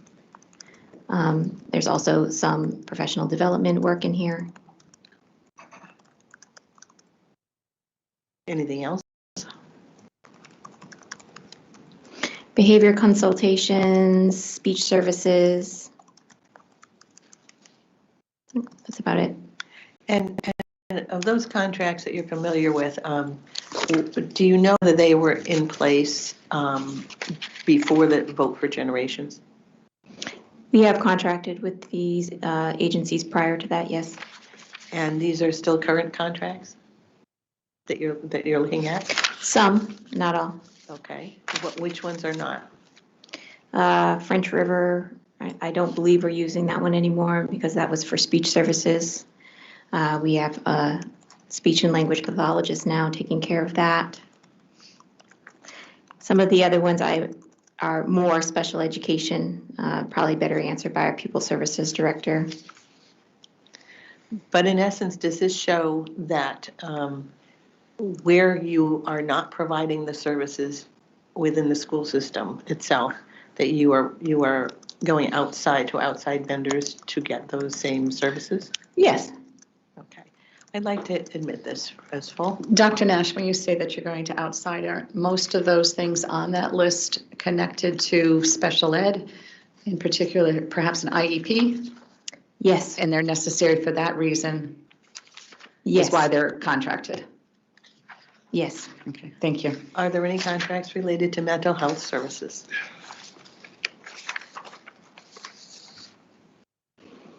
Specifically mental health services?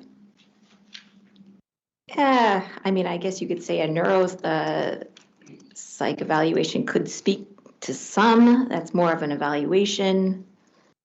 A behavior consult, perhaps. Loosely connected, perhaps. So is it safe to say that you are providing the necessary mental health services at the school system for those years depicted in this document? Yes. Okay, so that would be then there would be no need for outside providers for those specific mental health services that you're providing in school? Correct. Okay. Again, I'd like to have this admitted. I'm confused. I see 2 pages in one format and then a variety of pages after that in another format with no dates on them. Is this one document or is it 2 documents? If we're talking about the first 2 pages, which are contracts in certain years, I guess I have no objection to the admission of that. But then there's a chart with name of intervention program and, I don't know, 5 pages of various providers and services, no particular dates on when they were offered, whether they're current now, and I am concerned about what those are. Can you specify what this document is? Sure. Yep. So the first 2 pages are really contracts that we have with providers or agencies that would provide whether evaluations or special education services that we personally cannot provide within our district.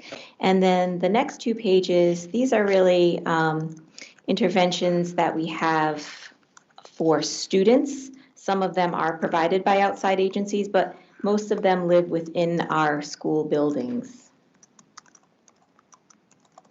So this is really 2 separate documents, is that correct? Yeah, yeah, I guess.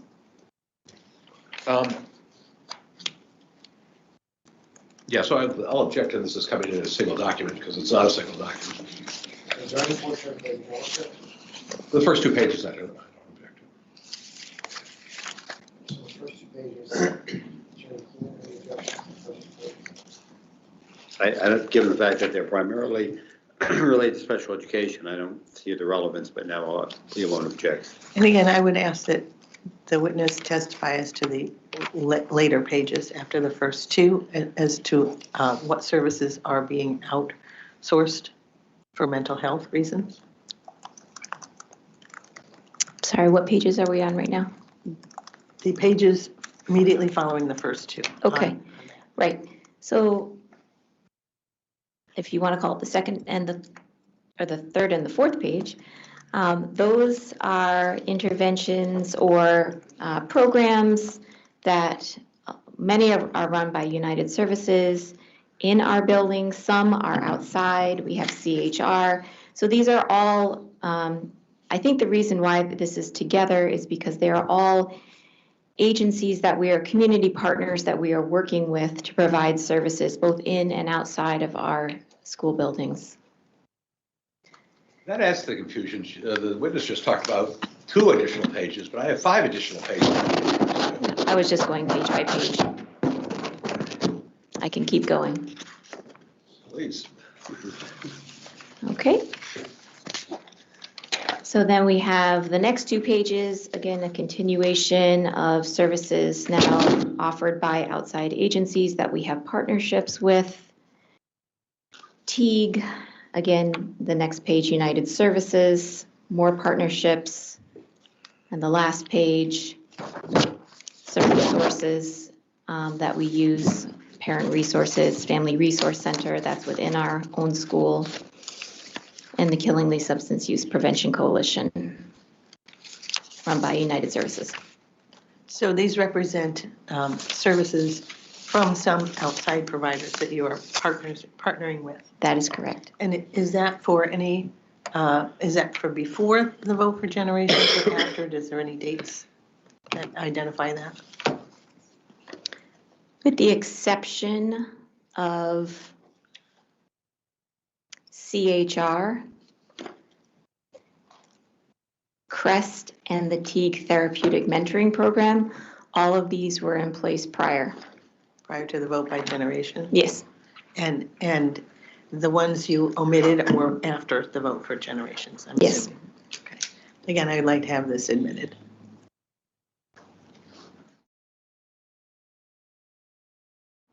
Who prepared this document? This document is prepared by our Director of Mental Health, Kathy Cody. And who's it distributed to? Who is it distributed to? It's just to keep track of all of our community partners. It's part of the behavioral health pilot. It's called community mapping. That's the first step in the behavioral health pilot.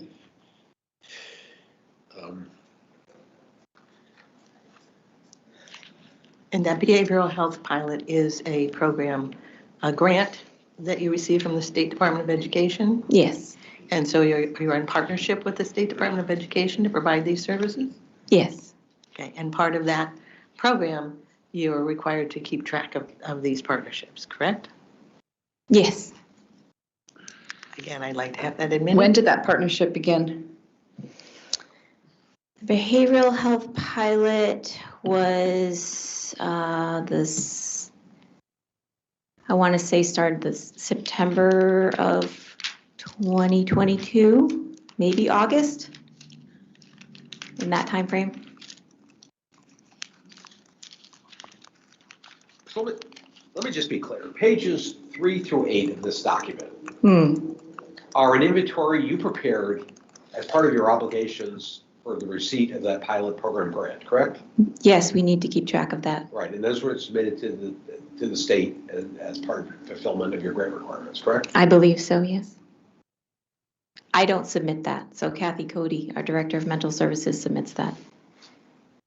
Okay, I'm going to withdraw any objection to that. I'm sorry, I didn't hear that.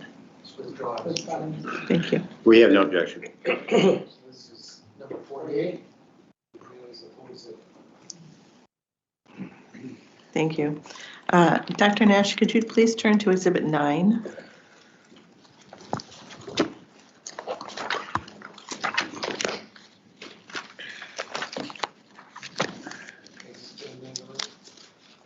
I don't believe so.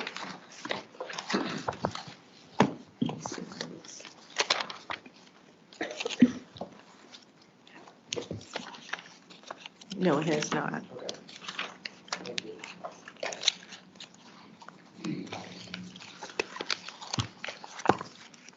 Are you familiar with that document? Yes, I am. Okay, and what does that purport to be? So this has a lot of information on it. It was part of a presentation provided by our Director of Mental Health. The first time she did the presentation was to Killingley Central School soon after she moved into that position. But it kind of is a snapshot of a variety of things. So the first grid, right, is chronic absenteeism and what that looked like in the 22-23 school year. And then we have percent of population living below the poverty level. So this is, we're talking about the Killingley area now, right? So this was all part of her presentation. It has number of calls made to 211. And is this part of routinely now keeping track of absenteeism in Killingley? Oh, yes, we always do.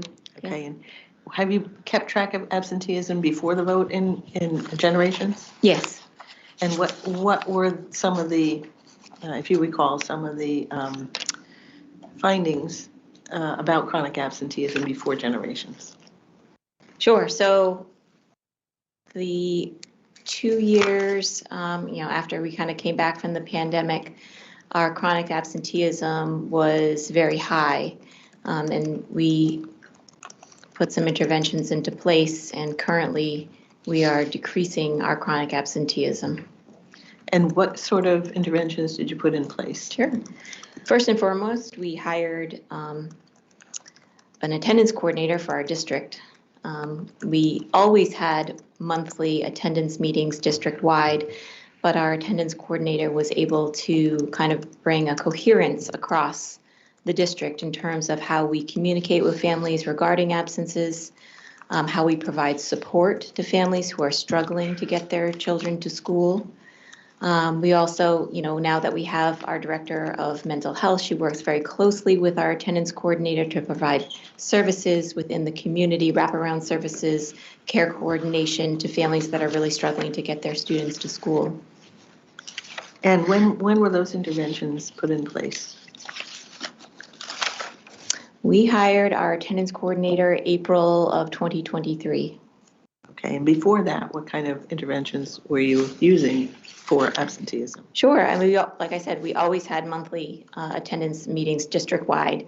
We created a student group, that's our Student Engagement Steering Committee, which developed surveys for their peers to understand the barriers that were holding students back from attending on a regular basis.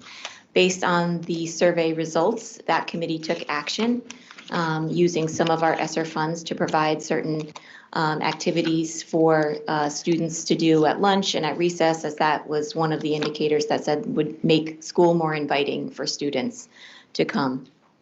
And did you see any results from those interventions?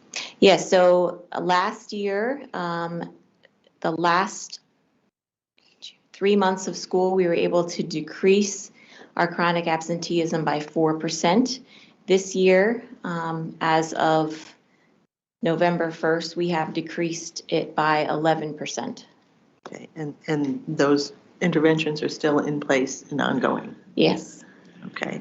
Excuse me, when you say you've decreased by 11%, from what starting point? Yep, so where we were at the end of last year. Okay. Yep.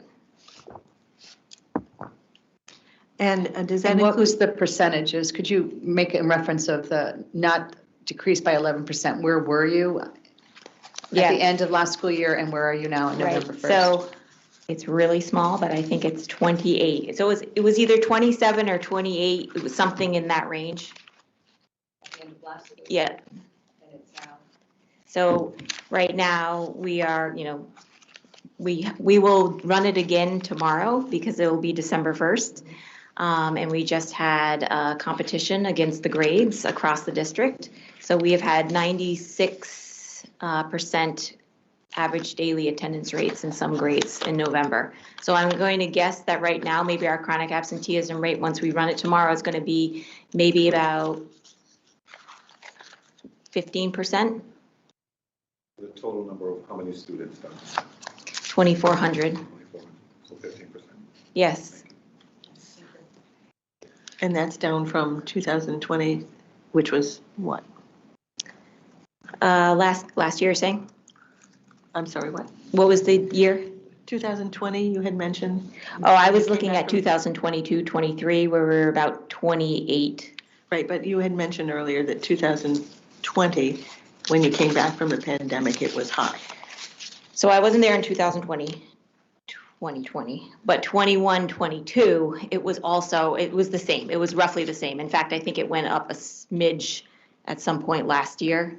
So it was always in that 27, 28. And now it's at approximately. Yeah, that's my guess. I mean, we're going to run it tomorrow, but based on our average daily attendance numbers for November, I can kind of figure it out in my head.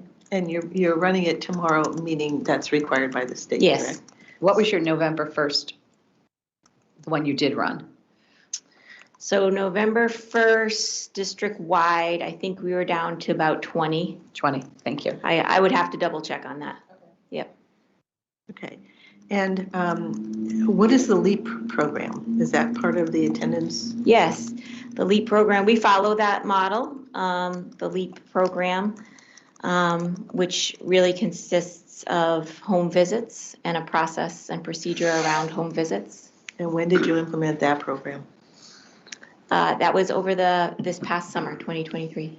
Okay. And do you know how many home visits were done in the summer? Yes, we did between 50 and 60 home visits. Okay. And is, when you mentioned the home visits, is that part of why the absenteeism was reduced? I believe so. Okay. Again, I would like to have this exhibit admitted.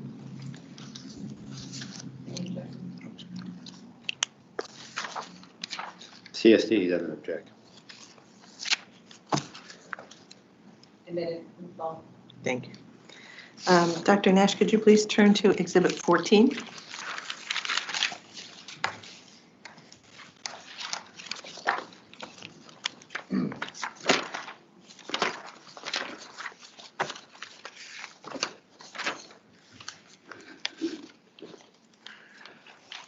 Okay, And do you recognize that exhibit? yes.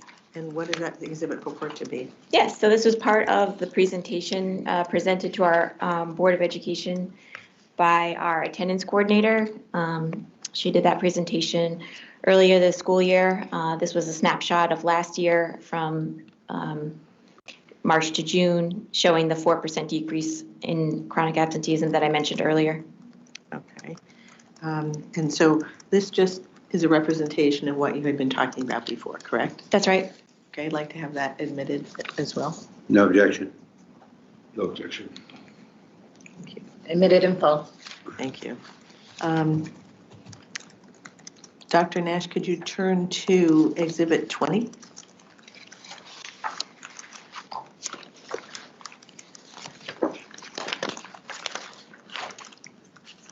Yes, And are you familiar with that document? yes. And what does it purport to be? So this is how we keep track of our chronic absenteeism as well as our average daily attendance. It's really small in this document to see. This one is the chronic. For This that is, reason, we're going to object. Not admitted document, I can't read. so this is the chronic numbers for 22, 23. And it's just showing how we track month by month and how we compare to previous years. That's all. The bar graph at the bottom is just another way to look at the data. Okay, and does that give any clarity to the questions the panel was asking you about the monthly information?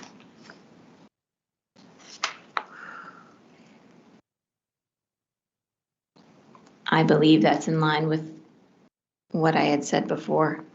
Okay. I'd ask for this to be admitted. I'm going to object, it's illegible. Again, is there a way that can be provided, or that can be printed out? Oh, yeah.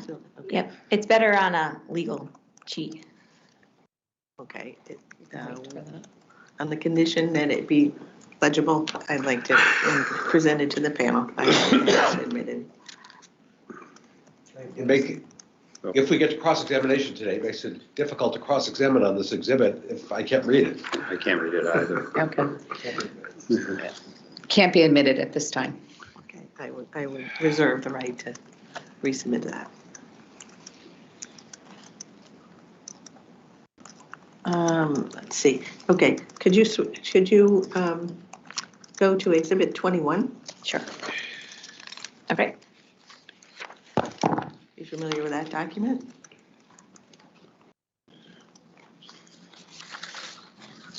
Yep.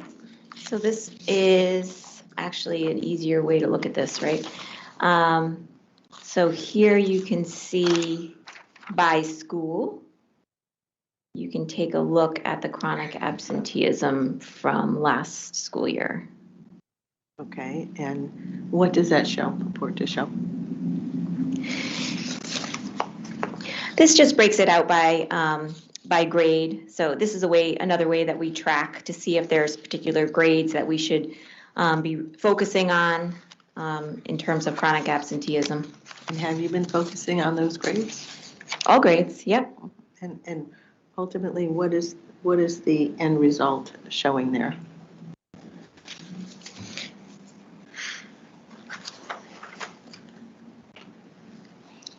So I'm not sure what, just the end result would just be what we ended at last year. Yes.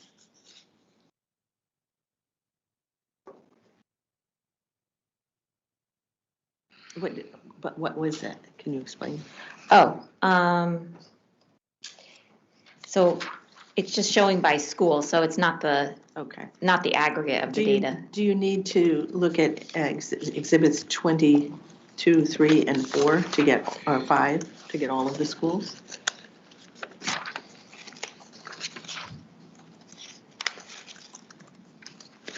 So really, I think what, if you want to look at the aggregate of the data, it was that exhibit that had the LEAP. The one that was illegible? Yeah. Okay. No, not the one that was illegible. It was the one that was presented by our attendance coordinator. That right there showed the 4% decrease. It's hard to look at it school by school. Okay. Yeah. But all of these, and I apologize to the panel, but I would like to, for sake of brevity, this exhibit 21, and the others thereafter, up to, I think, 25, are purporting to show the absentee data for each individual school. Yes. Correct? Would it be simpler to ask to have all of them admitted at once, or would you prefer we do one at a time? We had no objection to any of them. Well, except they do not go to 25, they go to 24. 24. Right. No objections for 21 through 24 to be Full exhibits, that's correct. full exhibits. Okay. Correct. Thank you. And so as you testified then, this is a breakdown of what you testified earlier relating to the decrease in the absenteeism rate. Yes. Is that correct? Okay. Okay. Could you turn to Exhibit 55? 55? Oh, I'm sorry, proposed Exhibit 55. That would be the, an application, purporting to be an application for a mental health specialist grant. And I believe that was provided to council earlier. Oh, is that one of the ones you gave us today? Yes. I'm not sure I see what it was. Could you hold it up?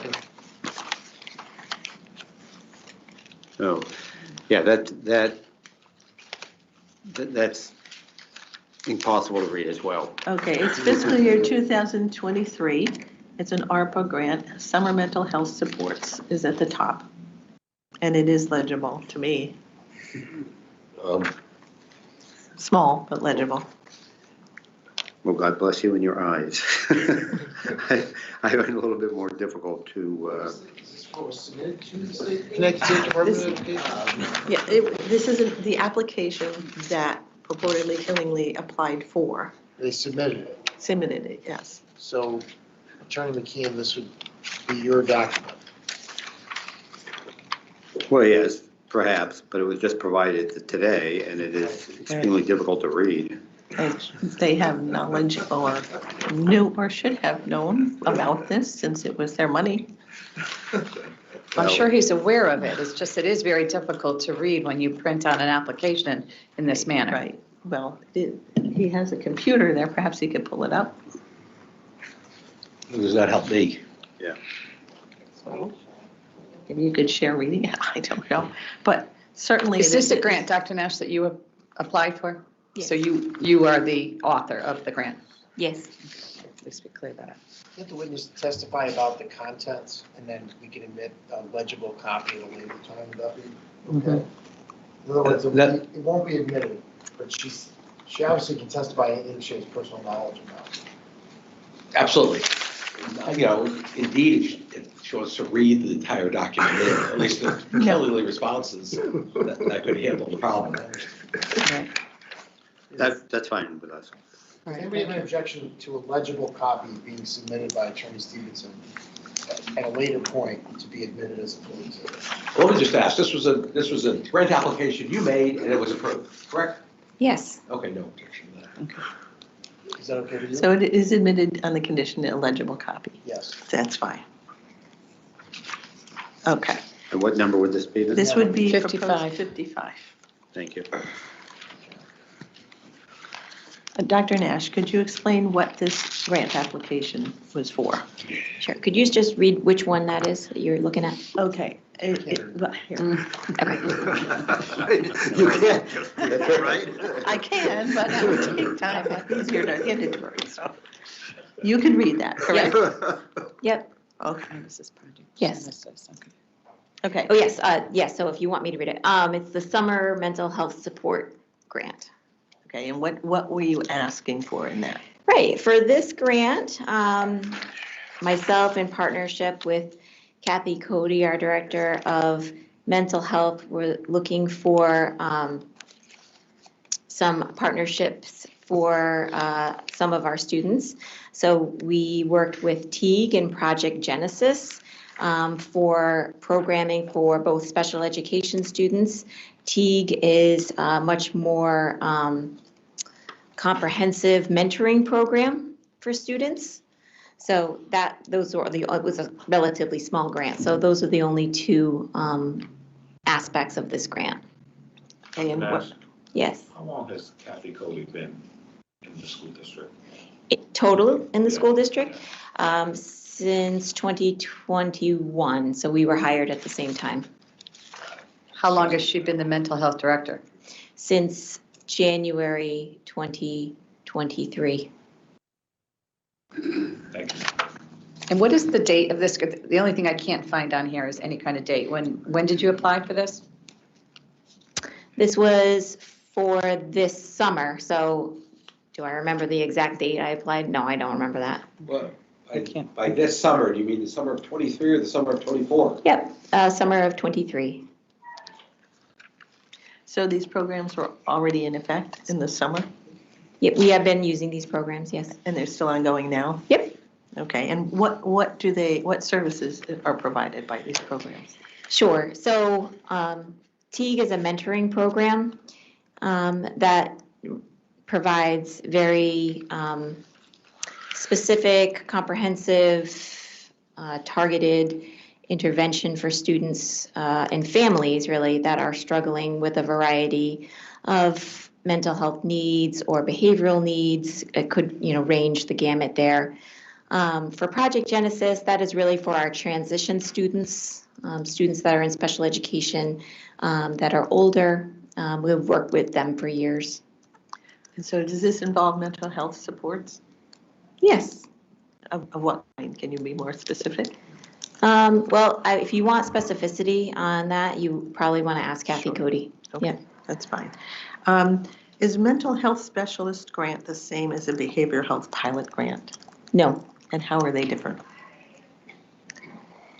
they are two separate grants. How are they different? Let me think. They're asking for different things. Okay, so you received, testified earlier, you received the behavioral health pilot grant, correct? Yes. Okay, and what were you asking for in the behavioral health pilot grant, perhaps? Sure. Okay. Yeah. Sure. So the behavioral health pilot grant kind of comes in installments. I'm going to say 240,000 roughly. So we have received the first kind of wave of that, and then there's a second wave that we're currently working on now. Part of that first installment, if you will, of the grant went towards Kathy Cody's salary. Also, we have in there the Help Me app, and she can explain that a lot better than I can, but in general, it's an app that would go onto students' devices should they need mental health support kind of in the moment. And also, we have ESS, Effective School Solutions, which is a clinician that works at the high school. It's a program that works with our intensive learning rooms at the high school. So it's a clinician that comes in to help with the students that are in our intensive learning program at the high school and their families. And these grants are grants from the Connecticut Department of Education, right? Yes. And you do reporting regularly to the department, correct? On the behavioral health pilot, yes. Yes, okay.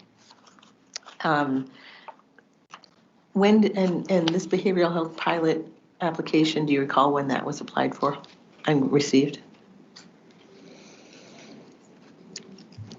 Applied for, I believe, was September of 2022. Received, I don't know the exact answer on that one. Okay. And the behavioral health pilot, I understand you're also using ARP ESSER funds for SEL behavior positions. Is that separate from the behavioral health pilot? That is separate, yes. Okay, could you explain what the funds, those funds, ARP ESSER funds are being used for? Specifically to mental health? Yes. Yes. Okay, so we have our BCABA in there, we have our SEL specialists in there, our attendance coordinator is in there. We have BCABA in there, just talking about staffing now. Also, professional development from ESCON on the pyramid model we have in there. We have vape detectors for the high school that we've installed, cameras. I mean, you can kind of say this is all related to mental health. We paid for 2 years for elementary students to go free to our Park and Rec summer camp program through the ESSER funds. I'm probably forgetting some things, but that's what comes to mind. I don't recall you mentioned an SEL para. Is that? SEL specialist, sorry, para, yep. Okay. You have just one of the SEL? Two, one at each elementary school. Okay. So that would be KCS and KMS? That's right. Okay. And the RBT, Excuse me. was that moved to the KCS from the lower school? Yes. Okay. Okay, and so with all these, the application for the ESSER funds, et cetera, that also is through the State Department of Education, correct? Yes. Okay, and when did you, I'm sorry, I don't know, I can't remember whether you said this or not, the ARP ESSER application was when? That was submitted August 15th, 2021. Okay, and those funds are still being used today?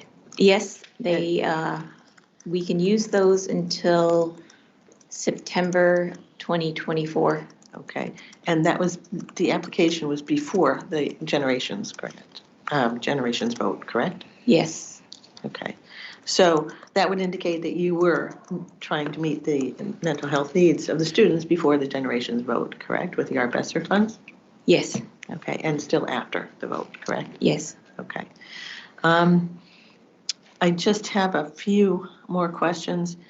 Because of all these grants, you are in, or you or your staff are in regular contact with the Department of Education? For the behavioral health pilot, yes, there is more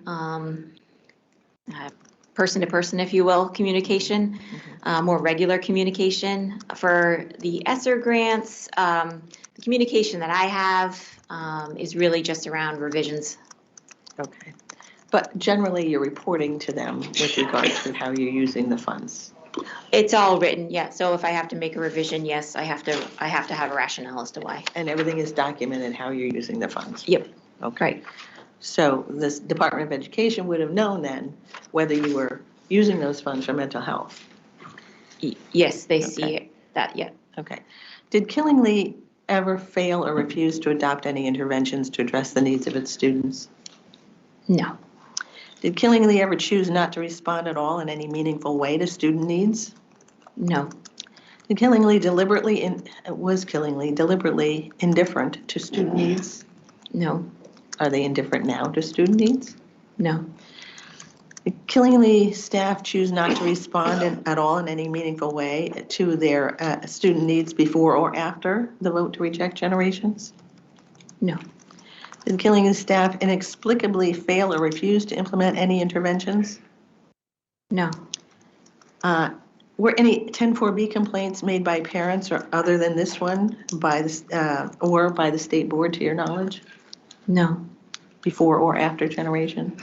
no, Was Killingly staff or is Killingly staff ever unable or unwilling to meet the needs of students or the educational interests of the state? no. I have no further questions. Dr. Nash, you listed most of what you can recall about your ESSER funds. Yes. Was that list compiled based on the student concerns that were part of the survey given to the students? Is that why you went in that direction to use the ESSER funds in that way? The CRAC survey are you talking about? The survey that brought us here, Okay. that the concerns from the students that came out, was that your basis, one of your bases for the use of the ESSER fund? I mean, most of what you listed under ESSER fund were personnel that directed to, you talked about the BABCs, the SEL paras. Was that part of the application based on those concerns from the students? So was the CRAC survey part of the application? No, because the application was submitted prior to that. For the ESSER funds? Yeah.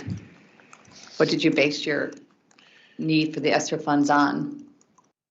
So as I had mentioned in the last testimony, I did not write the ARP ESSER or the ESSER. I did not write those grants. That Who was did? My predecessor, Paul Breton, the previous assistant superintendent. I merely submitted it. So I was hired July 2021. It was due August 15th, 2021. So I merely pressed submit to EGMS. I did not write that grant. Okay, thank you. Attorney Stevenson, can you read your last sentence to Dr. Nash, if you don't mind? Yes. Find it.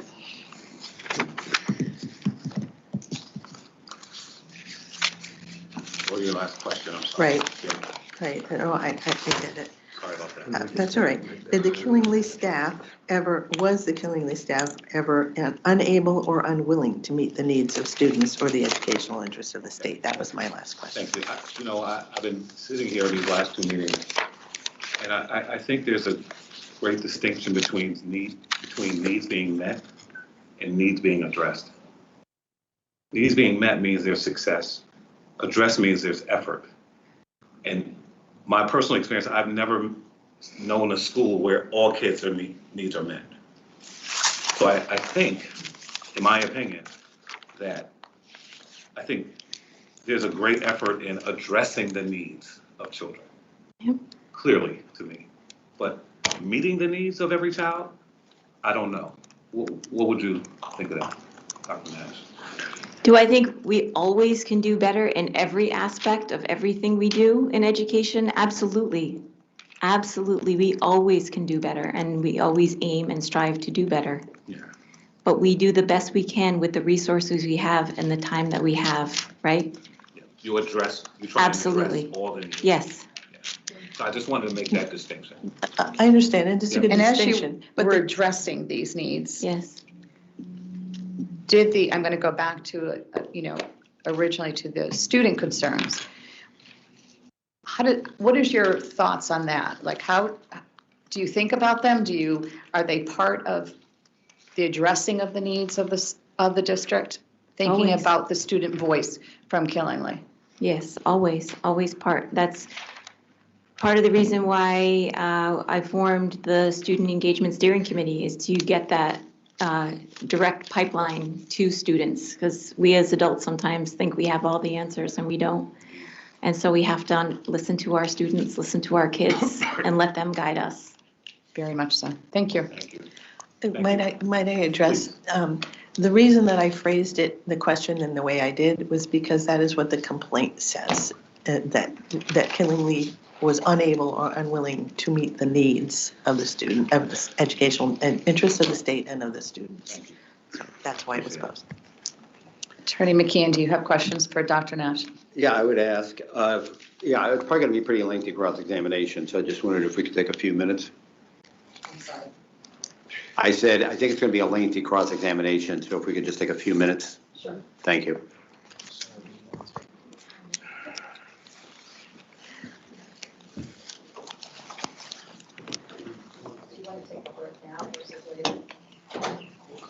Yeah, that'd be okay. That'd Okay, be great. we'll recess for 15 minutes. Thank you.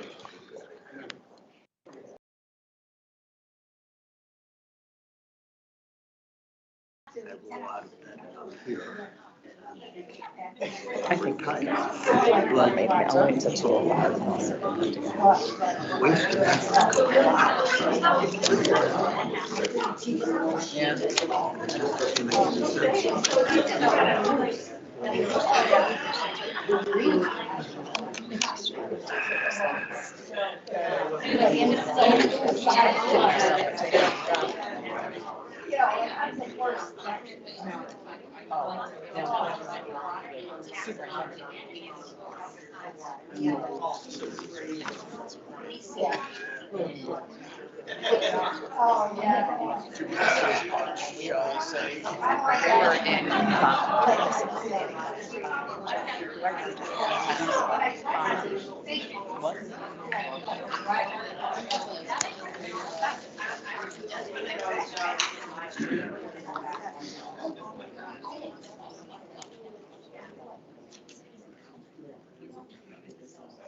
Miller Lite.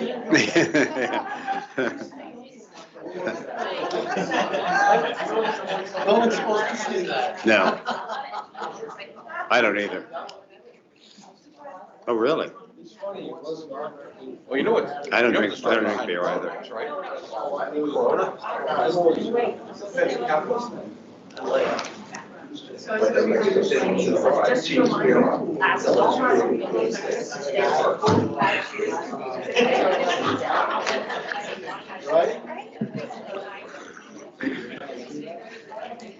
Drop a line and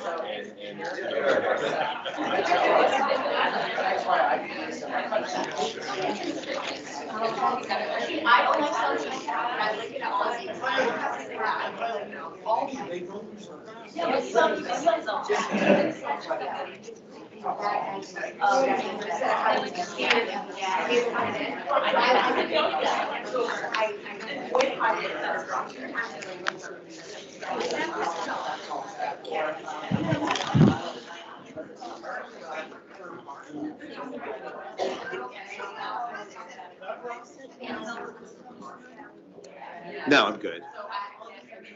I need all sorts of help out. You know, I need all sorts of help. I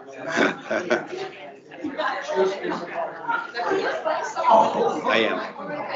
Hey, Alden. This is totally unrelated, but just I meant to mention that the OPD.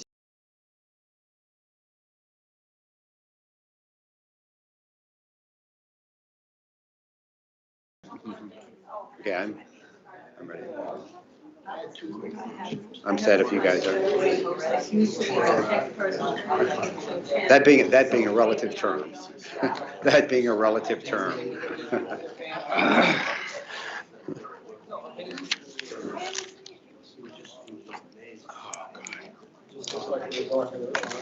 I'm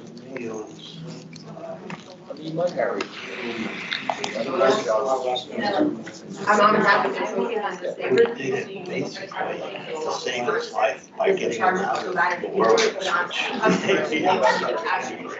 From the bench.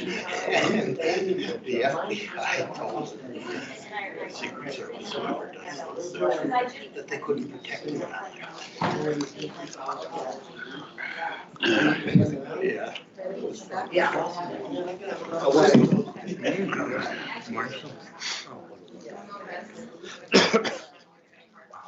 But what he did is approach somebody.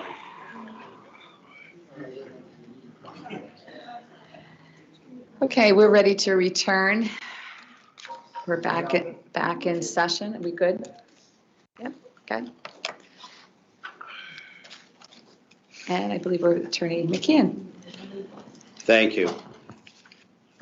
Dr. Nash-Ditzel, again, my name is Mike McKeon. I'm the legal director here at the State Department of Ed, and I have some questions for you following up on what Attorney Stevenson questioned you about, both at the prior hearing and this morning or today as well. Just a couple of things initially that I want to clarify. Did you not attend, or let me rephrase that. Isn't it true that you attended the August 26, 2022 meeting at the CSDE? Yes. And was then Superintendent Angeli present at that meeting? Yes. Okay. The reason I'm asking this is because Attorney Stevenson asked you multiple occasions whether there are any positions for which the district had stopped seeking employees. You recall her asking you that today? Yes. Well, do you remember at that August 26, 2022 meeting a discussion about school psychologists? Mm-hmm. And you recall Superintendent Angeli saying that the district had stopped advertising for school psychologists? Yes, and we changed that posting.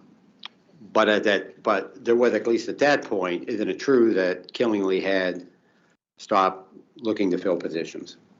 No, just that position. We changed the position. What do you mean you changed the position? So instead of psychologist, because we could not find a psychologist, we changed it to guidance counselor or social worker. So does a school psychologist and a school counselor serve the same function?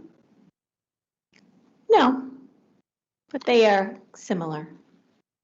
How are they similar? So they can both provide counseling to students. Ours do. Social workers, play a bigger role in the community regarding our community partners.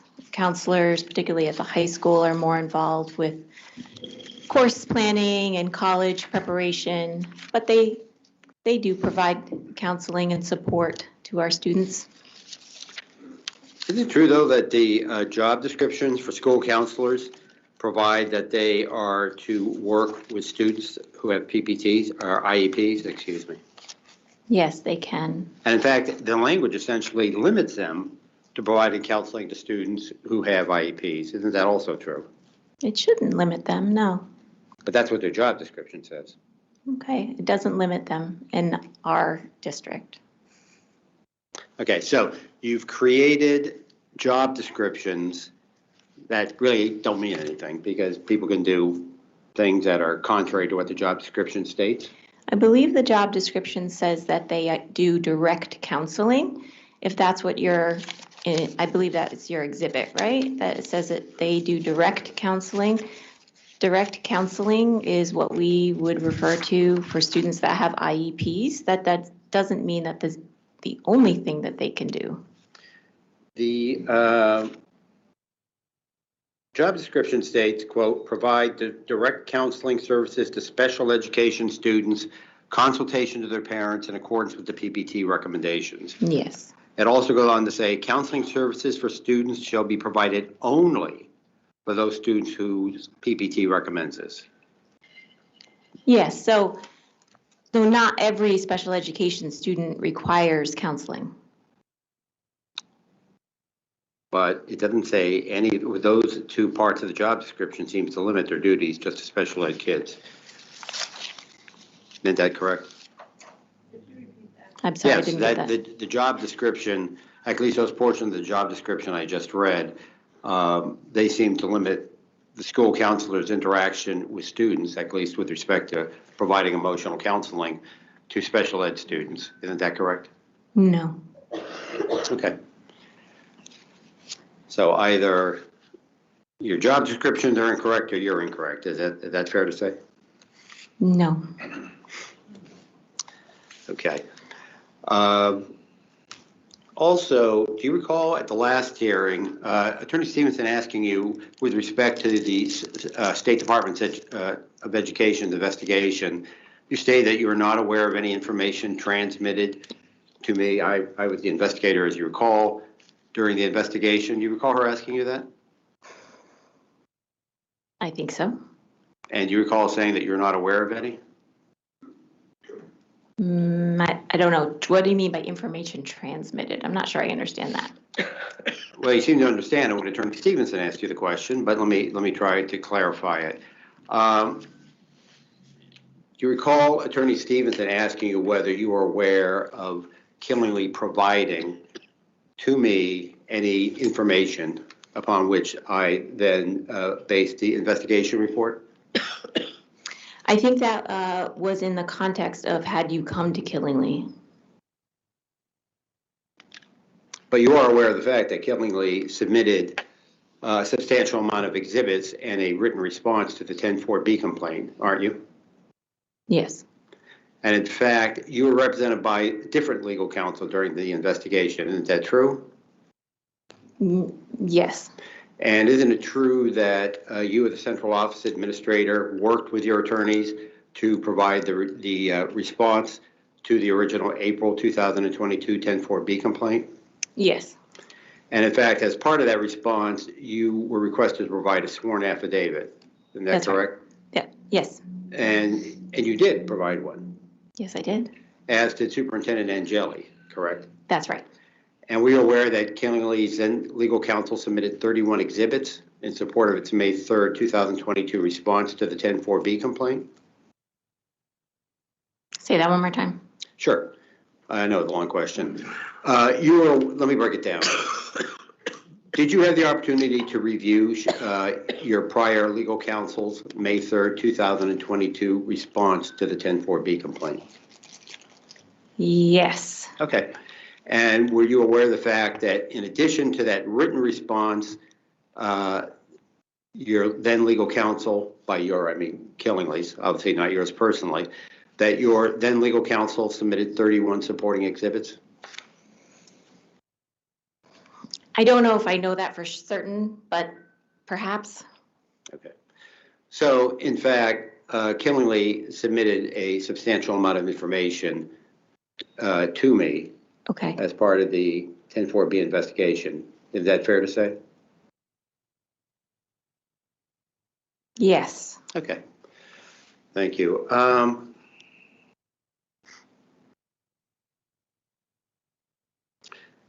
Attorney Stevenson finished her direct examination in asking you a number of questions,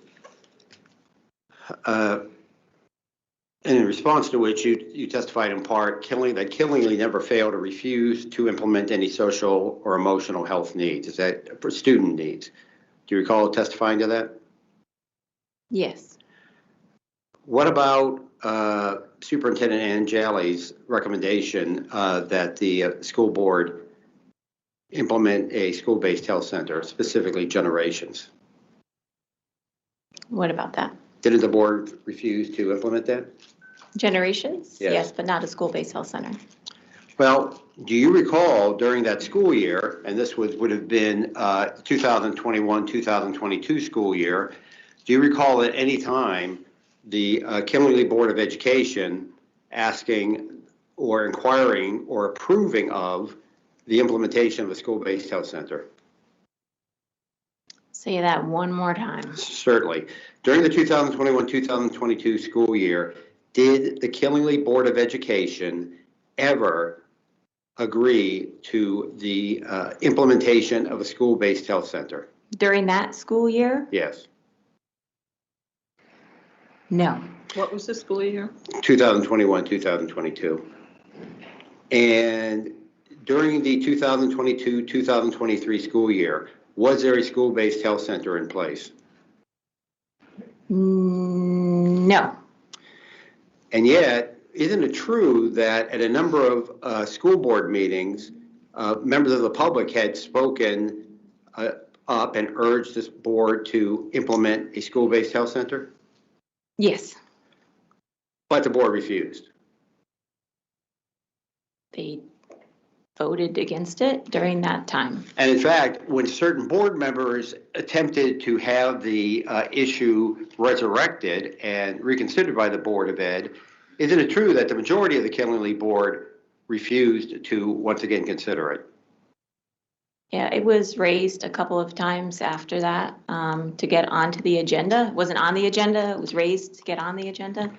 And that failed, that motion failed. Would it be fair to say that Superintendent Angeli was a strong proponent of a school-based health center? Yes. And did you agree with him that a school-based health center was an appropriate intervention? Yes. Nonetheless, there was no school-based health center implemented until prior to the current school year. Isn't that correct? Yes. And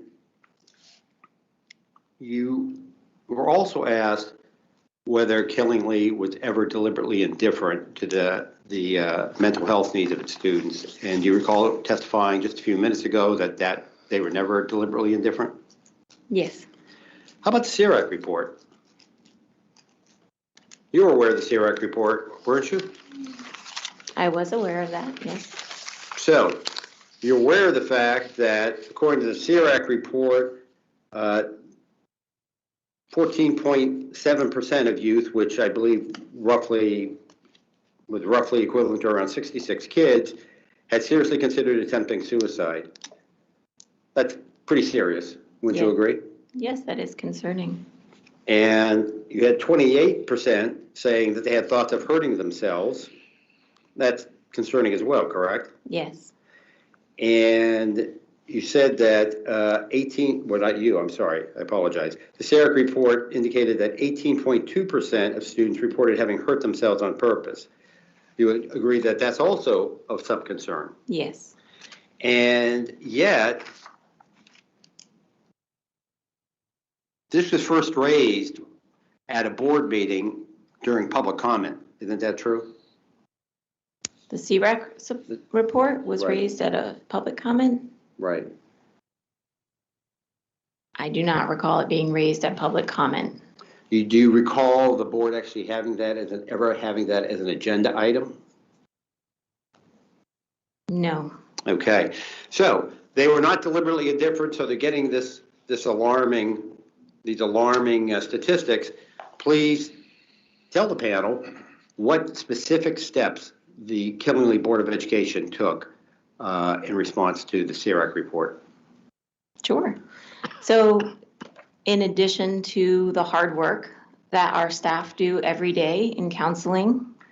Well, excuse me, I'm going to interrupt you here. I'm not asking about your staff, and I in no way ever question the work ethic or motivations of your staff. I'm asking about the Killingley Board. All right. So you have the CIRAC report. It's raised at the March 2022 meeting, alarming statistics. And so apparently the Killingley Board was not indifferent, which would suggest that they responded in a specific and concrete manner. Please tell the panel, what were those concrete steps? Okay. So we approved an administrator position, which is our director of mental health. That was in January. And we also approved an additional school psychologist. In January of what year? Of 22? January 2023. So a year after the question of Attorney McKeon. Did you reference March of 2022? I did, yes. Okay, so you're a year, 13 months after that. Right. No, is that right? 9 months. I need a pen. 10 months, 10 months. Yeah. So when you reference the years, can it be helpful if we knew what the board did in March after that March 2022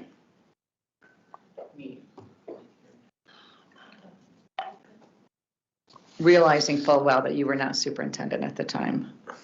Yeah, so that would be when we were preparing the budget for the next season, right? So that would be when we, the board agreed to the decision package that we put forth regarding an additional school psychologist. And when was that budget submitted to the board? Well, the budget starts in November, but it would be approved in April. Well, actually, approved by the board in December, approved, in full in April.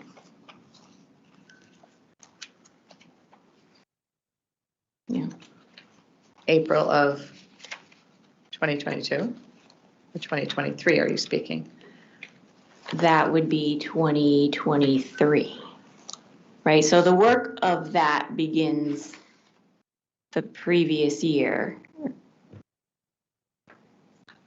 Right, so that, The panel would be very interested in the answer to Attorney McKeon's question about, we know this report was raised to the board in March of 2022.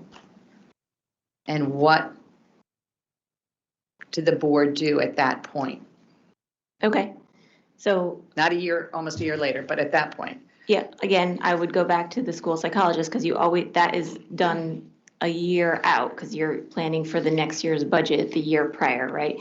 But I would say that they formed their ad hoc committee to look at a variety of school-based health centers. They had 3 different presentations come in. Again, I was not closely involved in that work. As the assistant superintendent, I was not closely involved in that work. That would have not been in the curriculum instruction purview. Right, and we understand that. And so when you're saying that presentations were made, the presentations were made to the board? To the ad hoc committee, and then a full presentation to the board by CHR. Now we're talking 2023. Yes. Okay. The ad hoc, I'm sorry. I'm sorry. I apologize. The ad hoc committee, that wasn't formed until sometime late in 2022, correct? Actually, I believe it was voted on in September 2022.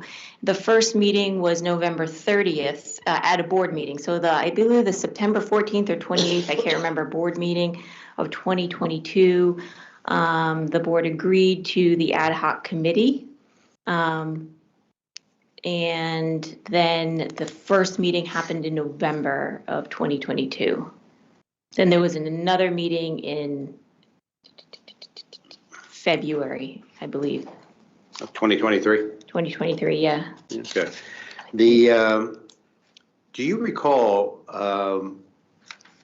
in your position of assistant superintendent during the time in question, do you recall being advised by the district attorneys not to implement any interventions because doing so would be construed as an admission of wrongdoing? Was I? No. Did you ever hear anyone, well, strike that. Did you ever hear Superintendent Angeli say, to your attorney say, don't do anything? Did I? No, I did not work with the attorneys. Okay.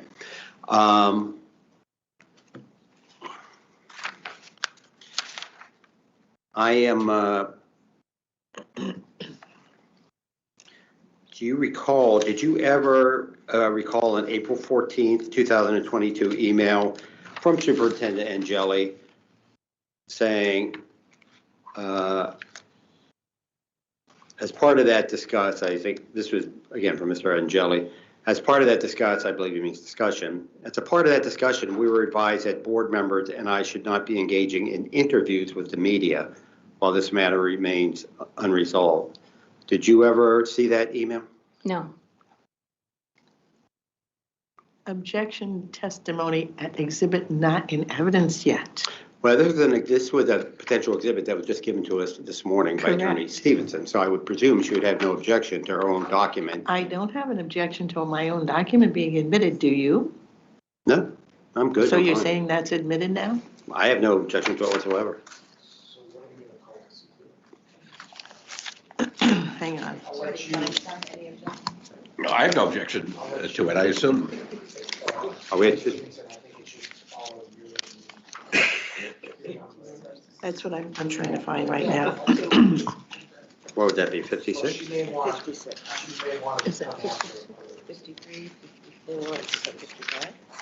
Now, hang on, I have it written down, but it'd take me a minute to find it.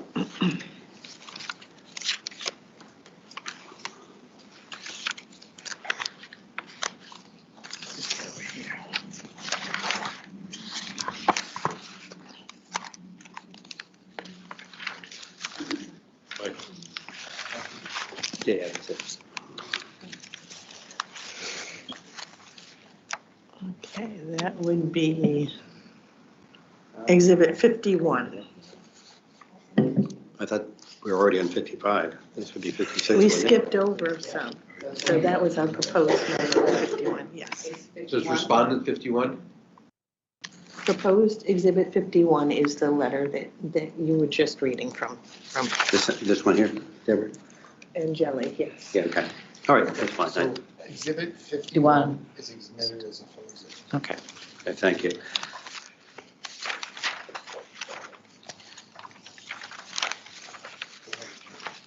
Thank you.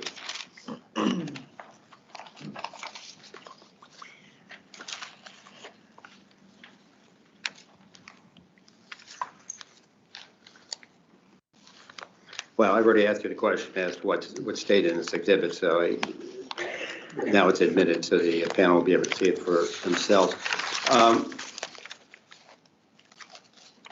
Let me be clear, this is a two-page exhibit? Yeah. Yes. And it's the same, it's essentially the same email on both pages? No, it's two different emails. Okay. And in fact, because I don't think you have a copy of it. Dinesh, it's all- I only had one copy, I think. Okay, well, yeah, that's fine, I can just, do you mind if I approach a witness so I can just show it to her? Thank you.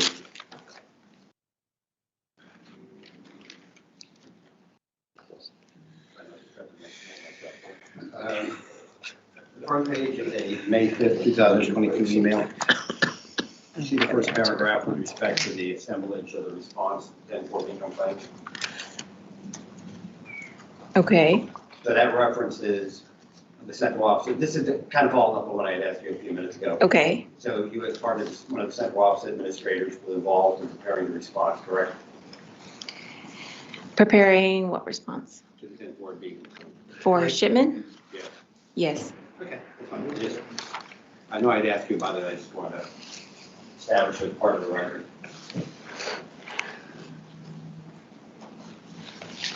Okay. All right, so back to my prior question.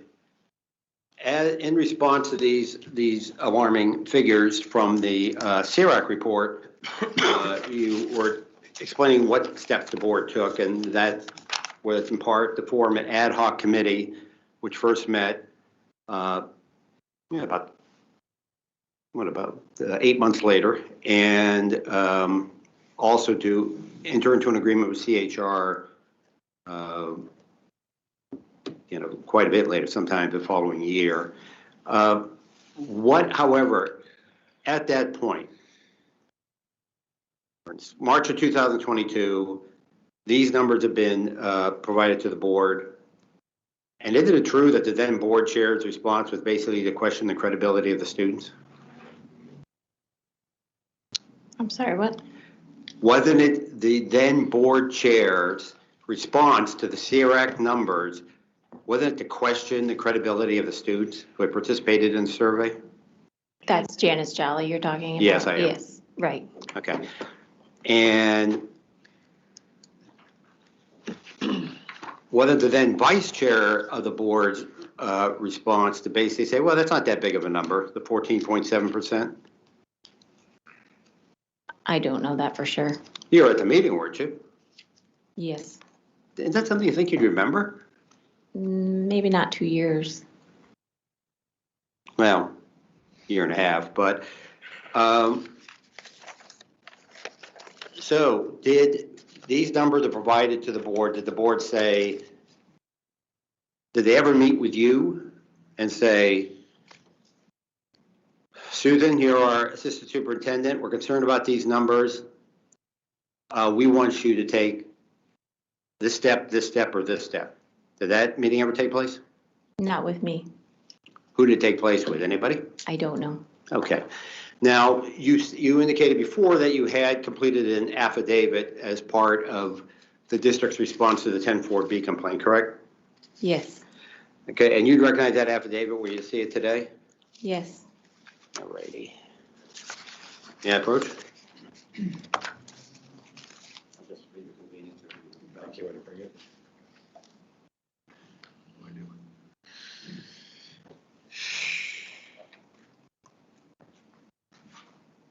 And you recognize that document?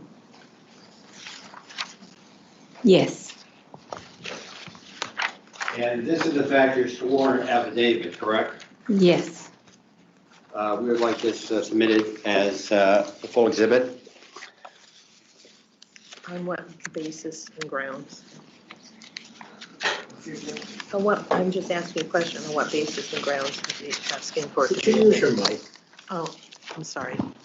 On what basis and grounds is he asking? He's offered it for it to be exhibited. It- You have to either object or agree. I object until he answers on what grounds, for what reason. I don't understand. I don't either, and in fact, this witness's sworn affidavit. I think it's pertinent. It was submitted by Killingly in response to the 10-4B complaint. As such, it was obviously deemed relevant to the 10-4B complaint. As this hearing has to do with the 10-4B complaint, it's clearly relevant to this proceeding. I just don't understand. You offered to exhibit if you don't have objections. I understand that. I just wanted him to explain, that's all. I don't have any objection. Thank you. I have no objection.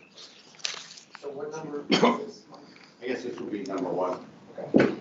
So this would be- And- Okay, thank you. Are you, is this complainant or state, number one? What is Call us to you. Yeah. SDU? Okay, so is the state a party? Yeah, State Is Department of Education, yes, so it'd be the. It's a party. CSDE. Okay. All right, I'd ask you to look at the very last paragraph of this affidavit. That's paragraph number 24. Sure. Okay. It indicates the Killingly Public Schools, along with other community partners, commissioned CRAC to conduct a survey of its intermediate and high school students on a variety of issues, including mental health concerns. Then you wrote, this survey confirmed the district's conclusion that our students have increased mental health support needs. So, is it fair to say that the results then did not come as a surprise to you?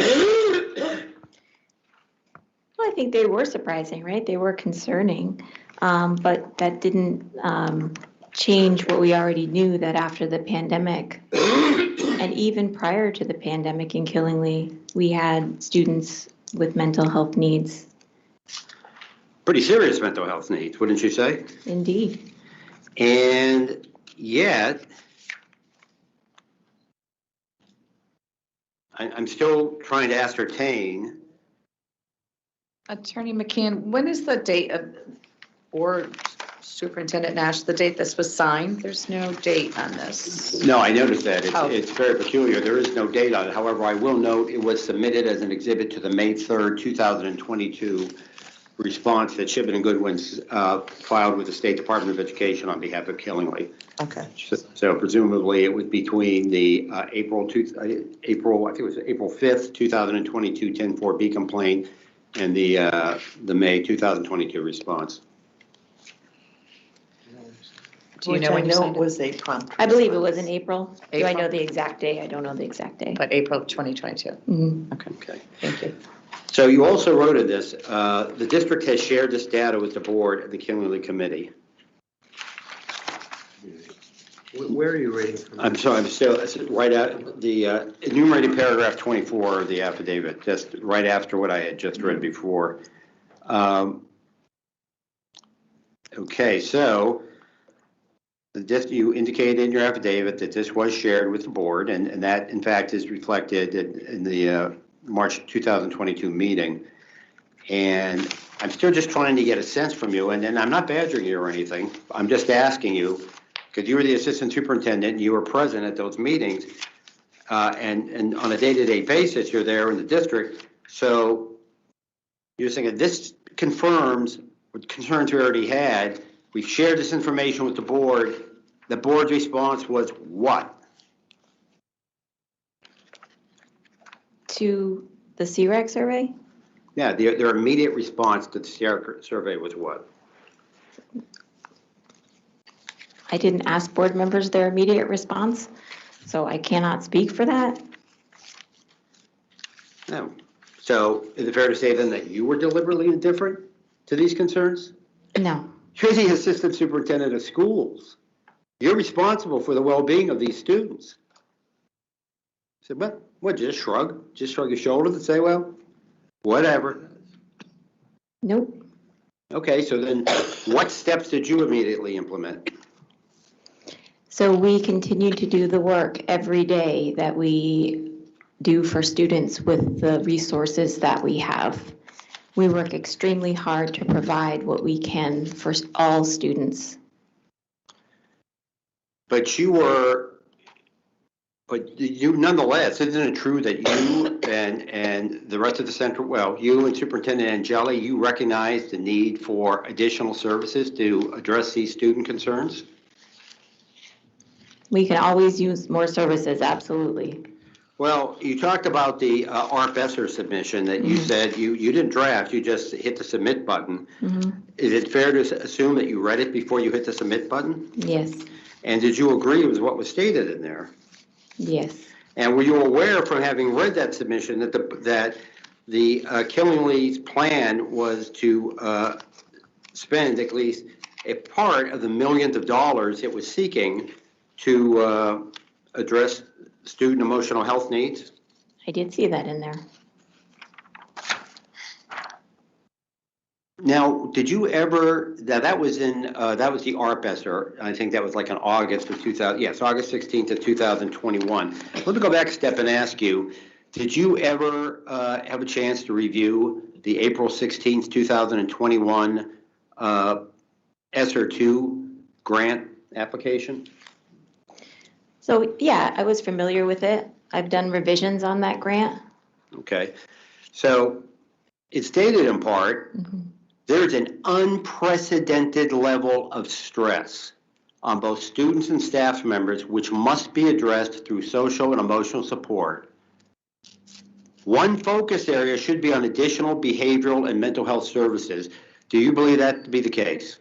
Excuse me, what is he reading from? I am reading from the April 16th, 2021 ESSER 2 grant application, which this witness just testified she had reviewed it. Would you agree with those sentiments? Yes. It also stated that the use of these funds by Killingly, in part, was to, quote, reduce the district percentage for chronic absenteeism by supporting specific SEL programs, adding a school-based health center, and providing PPE and cleaning supplies to ensure the health and safety of our students and staff. Do you agree with that? I don't know if I understand that sentence, but do I agree with adding a school-based health center? If that's what you're asking, yes. Yeah. Well, I'm guessing, I think PPE is personal. Yeah, I don't know how that Like went with masks and that so sentence, forth. but okay. Okay. And the ARP ESSER one that August 16th, 2021, in which you press the submit button, Yep. stated in part, we must be prepared to use strategic wraparound social, emotional, and mental health supports to restore and successfully re-engage our school communities. Do you recall that? Yes. And also stated, it was clear from all of these forums that SEL, social emotional learning, and learning loss were the most pressing needs. You recall that? Yes. So, it's fair to say then that, as you indicated, you were already aware that there was a pressing need for increased social and emotional interventions. Isn't that fair to say? Yes. Okay. And yet, after the CIRAC report, which crystallized, I think one could reasonably say crystallized those concerns, those needs, it still appears as if there was no real immediate response from the board. Isn't that fair to say? So I would say, like, we did have an immediate response, and we were always supported by the board in our work. So we rearranged our schedules so that we provided SEL blocks for our students. Ruler, which is a very expensive SEL program, was purchased. Obviously, all of that is approved by the board, not necessarily like directed by the board. Maybe that's where my confusion is with that question. But we've always been supported by the board to make the changes that we need to make on the ground level, and those including the ones I just mentioned. Yeah, but ruler programs like that, those are really kind of tier 1 interventions, aren't they? They are tier 1. Am I getting my tiers mixed up? They're more generalized training, that sort of thing, correct? Ruler is a tier 1 program, yes. Weren't a lot of the interventions or programs essentially designed for professional development for staff? So Ruler does start out as 1 year of professional development for the staff and moves into working with students on the second year. That's the way Ruler rolls out. Okay, so it works with students. So what does that mean? Does it mean that students go and see somebody if they have concerns? No, there are specific lessons that students engage in, and teachers are trained to work with students, notice their different moods, learn how to bring students down from an elevated level of stress. So it's a very comprehensive program that works with regulating students' emotions. You know, I know in reading your affidavit. Oh, Mike? Yes, sorry. Is this smart brackets? Yes. Got it. And is that for high school students as well? I know that. Yes. It is. Okay. Yes, so we Dr. use Nash, Ruler. when was Ruler implemented? Well, all right. Yeah. When was Ruler put in for PD for teachers? Sure. So it was rolled out at different schools at different times because it's really quite expensive. So KMS, Killingly Memorial School, was prior to my arrival. The year I arrived, Killingly High School and Intermediate School were, let me just make sure I have my years right. Killingly Intermediate School was training teachers and then rolled out. And What then year are we talking about, Dr. Nash? 21, 22, and then 22, 23, it rolled out with students. High school was 1 year. 22, 23 would have been teacher training. 23, 24, this year is students. Rollout for high school? Yep. And when was it approved by the board? Was it approved by, is this I mean, a it's program in, you it's had to in, approve by it's the in board? grants, it's in budget, so, you know. So it wasn't indirectly- really something the board approved? It was inside of the grant? Some were grant funded, some were in our operating budget, so the grants are approved by the board, operating budget is approved by the board, so, you know, indirectly, yes, approved by the board. And do you know the date of that? Thank you. I don't know.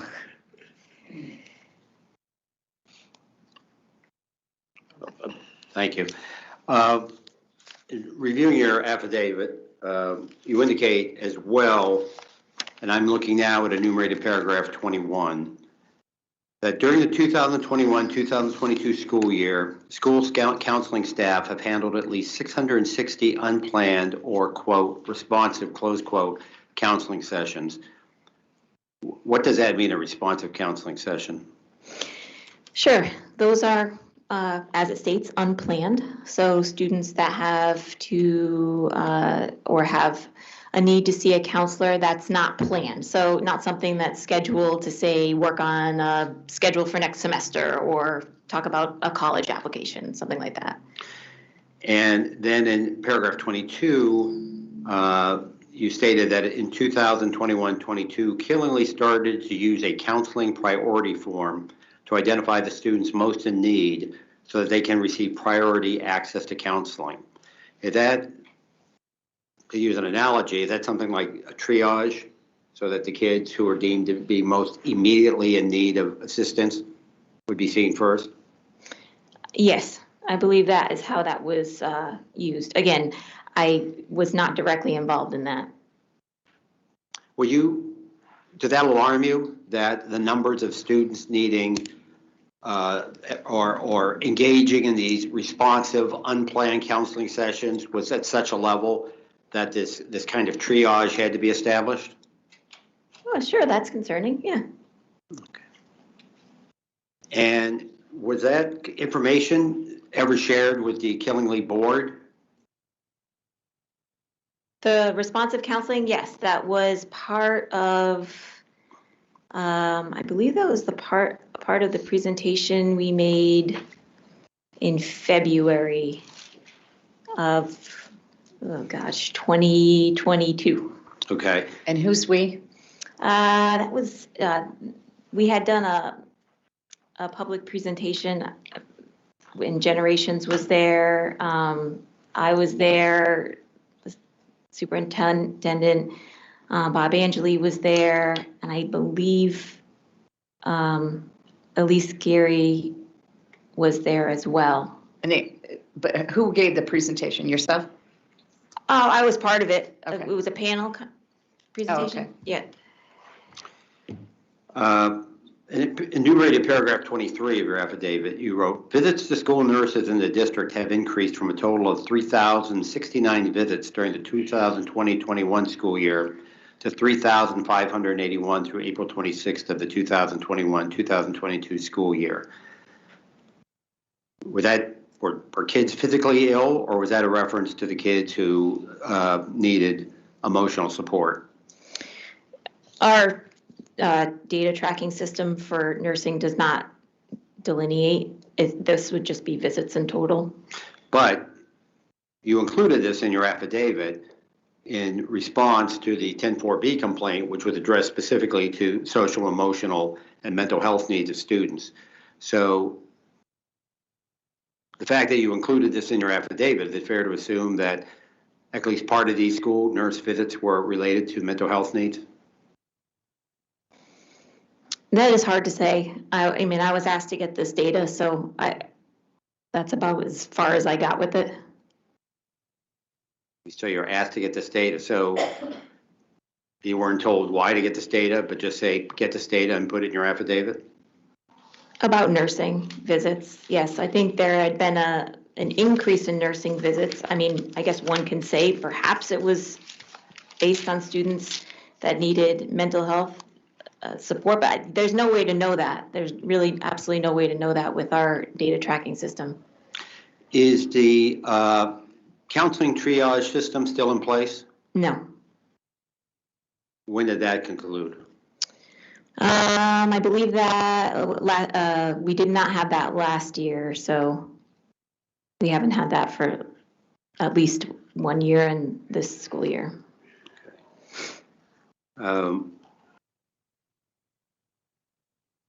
There's a lot of, you asked a lot of questions today and gave a lot of testimony regarding chronic absenteeism. And you recall I asked you just a few minutes ago regarding the April 16th, 2021 ESSER 2 grant. There's a reference to using funds to reduce the district percentage of chronic absenteeism by supporting specific SEL programs, adding a school-based health center. You recall me asking you that? Yes. So, and then submitted today by Killingly's attorney was what's been marked Exhibit 55, though although it's somewhat difficult to read. It's an ARPA Summer Mental Health Supports document. You recall seeing this document? Yes. And it states approximately 28% of the district students are chronically absent. So once again, there seems to be a interplay between chronic absenteeism and mental health supports. Do you believe that chronic absenteeism can be indicative of mental health needs? It can be. Okay.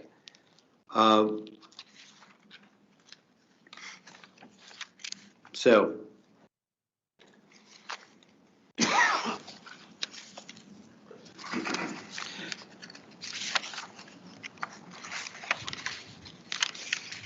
I'm sorry, give me a moment.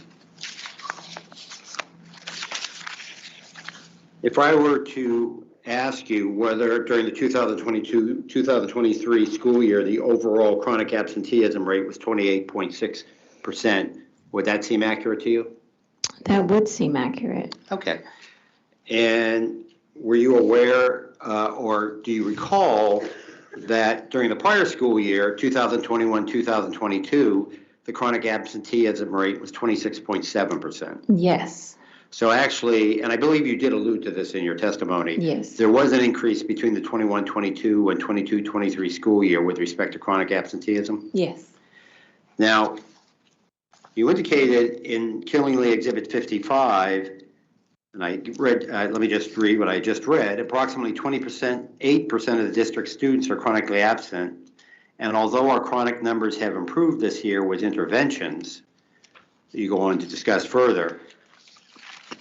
And what it seems to me from the testimony you just gave, actually the numbers had gotten worse, not had improved, correct? This, I am speaking of this school year. So at the very end of last school year, we saw an improvement. And then this school year, we're seeing a tremendous improvement. Yeah, let me see.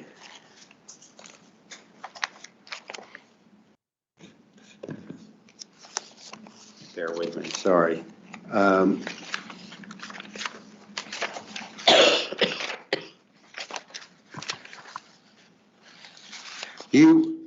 Killingly Exhibit 14, it was chronic absenteeism changes from March 2023 to June 2023. Do you recall being asked questions about it? Yes. And so that was a roughly 4-month period. We're now a little less, slightly less than 4 months into this school year. Do you have a comparable document that would reflect the month-to-month chronic absenteeism changes for this current school year? I can provide that, yes. Do you have any idea why it wasn't already provided? No. Superintendent Nash, do you know what it is? So year to date, as of November 1st, is 17.5% chronic. November 1st, 2023, 17.5. Yes. Okay, I just double checked that while we had the break.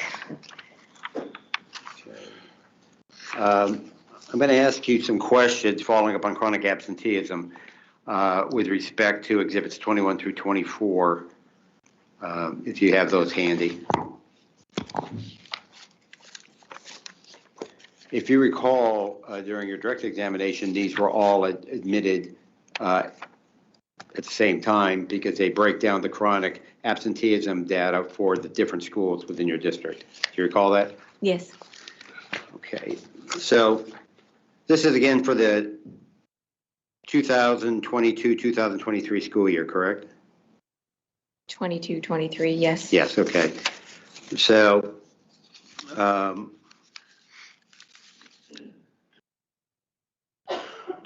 the Killingly Central School, I presume that's only kindergarten and grade 1? Yes. Based upon Exhibit 21. So there was a combined between the two, a 25.2%. I'm looking at the June year to date because I presume that accumulates the entire year. 25.2% chronic absenteeism rate, correct? Yes. So a quarter of your students were chronically absent. Was that something that was of some concern? Oh, yes. And I'm looking then at Exhibit 22, which is the Killingly Middle School year to date. That's Memorial School, that's it. Memorial School, I'm sorry, you're right, I apologize. Now, the June year to date, the overall among second, third, and fourth grade was 17.3%. And in fact, of all the schools, that was probably the lowest cumulative chronic absenteeism rate, correct? Yes, that's right. And, all right. I come back to that, but look at Exhibit 23 now, which is Killenly Intermediate School, which are grades 5, 6, 7, and 8. Mhm. And the year-to-date total was 31.5% chronic absenteeism, correct? Mhm. Yes. Do you note, though, that with respect to eighth grade itself, however, there was a 48.3% chronic absenteeism rate? Yes, So almost half of the students in eighth grade are chronically absent. absolutely. Any understanding or idea as to why there was such a significant spike in eighth grade? Not specifically in eighth grade, but now as we've done, completed probably over 100 home visits, at this point, we've learned more about the barriers that are causing students not to come to school, and they vary greatly. You know, we're talking about kindergartners who are reliant upon family members to bring them to school or get them on the bus, as opposed to high schoolers or even eighth graders that might be getting themselves to school sometimes. Okay. And finally, Exhibit 24, which is the Killenly High School chronic absenteeism data. As of the June year-to-date, for 9, 10th, 11th, 12th overall, combined with 33.9%. Do you see that? I do. And once again, the top grade, just like it was at the intermediate school, the top grade here, 12th grade, was 46.6%. Yep. Yes. Any idea as to why that particular grade was so high? So if you look at the research around absenteeism, 12th grade tends to have a higher rate of absenteeism. Okay. Now, you've testified that that chronic absenteeism can be indicative of student mental health needs, correct? It can be. And in fact, the Killenly Exhibit 55, which was the ARPA Summer Mental Health Support, referenced the desire to use this grant to address chronic absenteeism, correct? This is this document here. Okay. Well, I'd have to look at that because. What part are you looking at? Okay, I'm looking at the first page. Yep. The paragraph that starts out approximately 28%. Yes, got it. It goes on then to say, the next sentence after that, this program will target those students who have the highest need of connection and provide them with a mentor to support them getting back to school, first in the summer and then during the school year. Yes. See that. Okay, so that was the point of trying to obtain this grant, correct? To try to address this chronic absenteeism? Amongst other things. Yeah, so it wouldn't just be for students that are chronically absent. How about the, well, let me go back a step.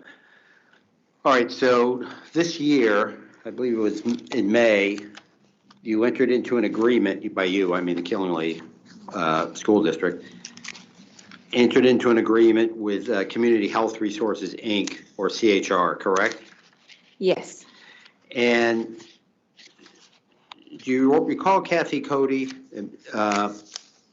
discussing with the board that the immediate or at least initial focus of this service was to address students with chronic absenteeism?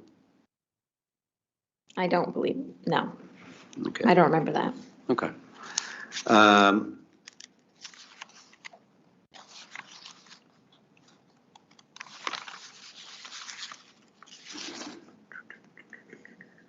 Okay. Did you have an understanding that students with chronic absenteeism were some of those students for whom something like CHR would be appropriate? It might be. Okay, well, then let me ask you this. You're now the superintendent of schools. Belated congratulations on that. But what is what do you see CHR's role? So CHR's role is to provide mental health counseling support, right, to those students who are at the most need right now for that kind of support. It's a different kind of support than our school counselors provide. It's more consistent, right? It's during the school day, so parents do not need to provide transportation. How long is the typical high school day? How many hours? 7:20 to 2:20. Okay, so 7 hours. And you say that CHR, excuse me, has a clinician at the high school 1 day a week? Yes. Do you have any idea how many students out of the high school have been able to access CHR? I have a district number. I don't have specifically broken out by high school and intermediate school. Okay, what's the district number? So 23 I mean, this changes every day, right? So 2 weeks ago when I looked at it, right, it was 23 students actively receiving counseling, 25 in an intake. Okay. You don't have exact numbers with respect to schools, but you did indicate before that at least 2 days a week the therapist is at the intermediate school? Yes. So I guess it would be fair to assume that there seemed to be more of a need for mental health supports at the intermediate school? So initially, I think I already explained this, but initially, when we had, Kathy Cody had worked with our school counselors over the summer after CHR received licensing in June, so she had asked the counselors to put together a list of students who might be in the most immediate need, if you will, or benefit for CHR. And just the way that the numbers shook out, there happened to be more students at the intermediate school initially, and that's why the intermediate school has 2 days right now. Okay.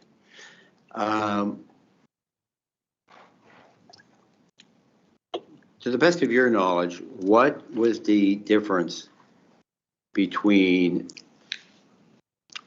well, let me go back a step. If you were asked, and perhaps you can't say, but if you were asked what the difference was between Generations at the school-based health center and CHR, what would you say? I don't actually see a difference. Okay. In terms of the services they provide, I don't see any difference. Okay. With CHR, is there any, well, let me give you a hypothetical. You've got a student who's having concerns, and let's say they're family concerns. They're having issues with their parents or what have you. And they want to talk to somebody about it, and they go to CHR. Can they self-refer themselves to CHR, or does it have to be done through the parent? It's not a drop-in.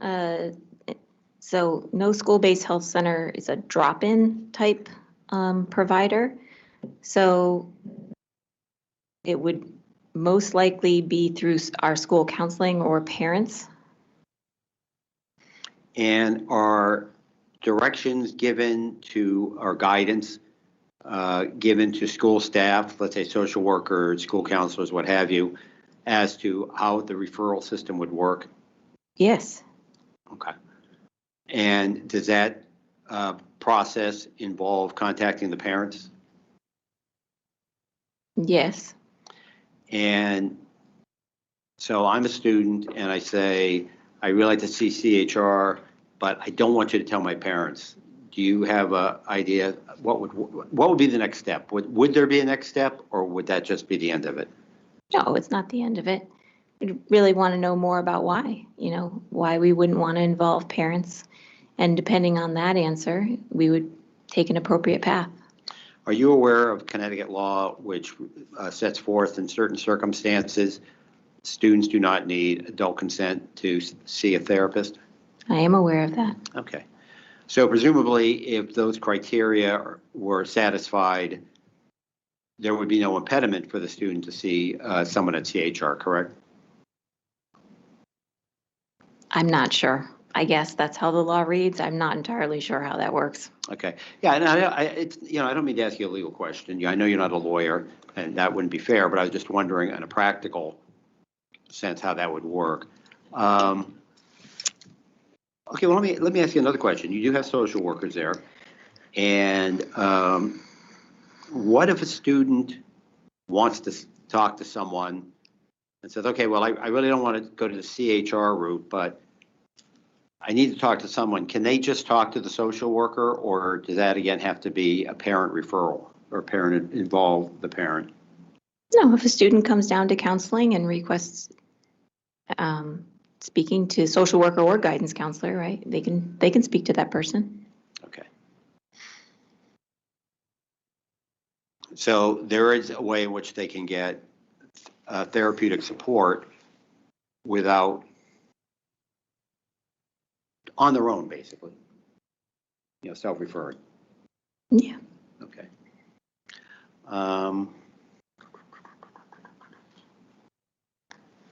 Now, is it fair to say that you were glad to see that the board and CHR entered into this agreement? Yes. And I think, it's been, maybe you've testified to before, I'm not sure, but there had been a lot of discussion, and I'm using a euphemistic term, there had been a lot of discussion regarding generations, correct? Yes. Okay. So would it be fair to say that there would have been a great interest in the community as to the existence of CHR? Say that one more time. Yeah, sure. That was a poorly asked question. Would it be fair to assume that there were parents and members of the community who would be very much interested in the fact that CHR was being established in the intermediate and high schools? Probably, yeah. Yeah. So what steps has Killingly taken to alert parents to the existence of CHR? Sure. So have we sent out, I think your question is, have we sent out a flyer to all families saying this is, what we have to offer? No, but this was, the direction of CHR was not to do that because they would not have the capacity should all those flyers come back saying yes. So what we decided to do was on our Family Resource Center questionnaire that we send out at the beginning of the school year in our back to school packet, one of the check boxes, there's many things that parents can check off if they need support. From oil assistance, food assistance, housing, and then there's a checkbox for mental health. Any family that checked that box, Kathy Cody, our Director of Mental Health, reached out to that family and connected them with CHR. And so this is a survey, or this is a document that's sent out to all families? Yes. All right. So the parent was checking the appropriate box. They were not necessarily saying we want to be connected with CHR, but Ms. Cody would look at that and say, well, this seems like an appropriate matter to refer to CHR? No, she would reach out directly to that family and ask more questions. Sure. Given the high level of absenteeism, do you think that was the most effective method to convey the opportunity for mental health assistance? The Family Resource Center? I mean, looking at the high level of absenteeism, Okay. which also is attributed to parenting, Yes. right? And then putting something in a backpack, so to speak, for parents to fill out. Mm-hmm. Given the high level of absenteeism, I'm wondering if that was effective to you. We received quite a few back, so I mean, I don't know, I don't have anything to base it on. Okay. I don't have a previous year to say we received this many back this year and this many back this year, so we did receive several back though with that checked. Okay, thank you. The information or this document that you talk about that you send out, is that just parents at all schools or just to like the high school or the intermediate school? All schools. All schools, okay. Is it fair to say that Killingly has a student population of around 2,450? Yes, Okay, so you sent out apparently this document to approximately 2,450 parents, guardians, and got a response, and now at this point you have 23 students being seen at CHR with another 25 in the intake. yes.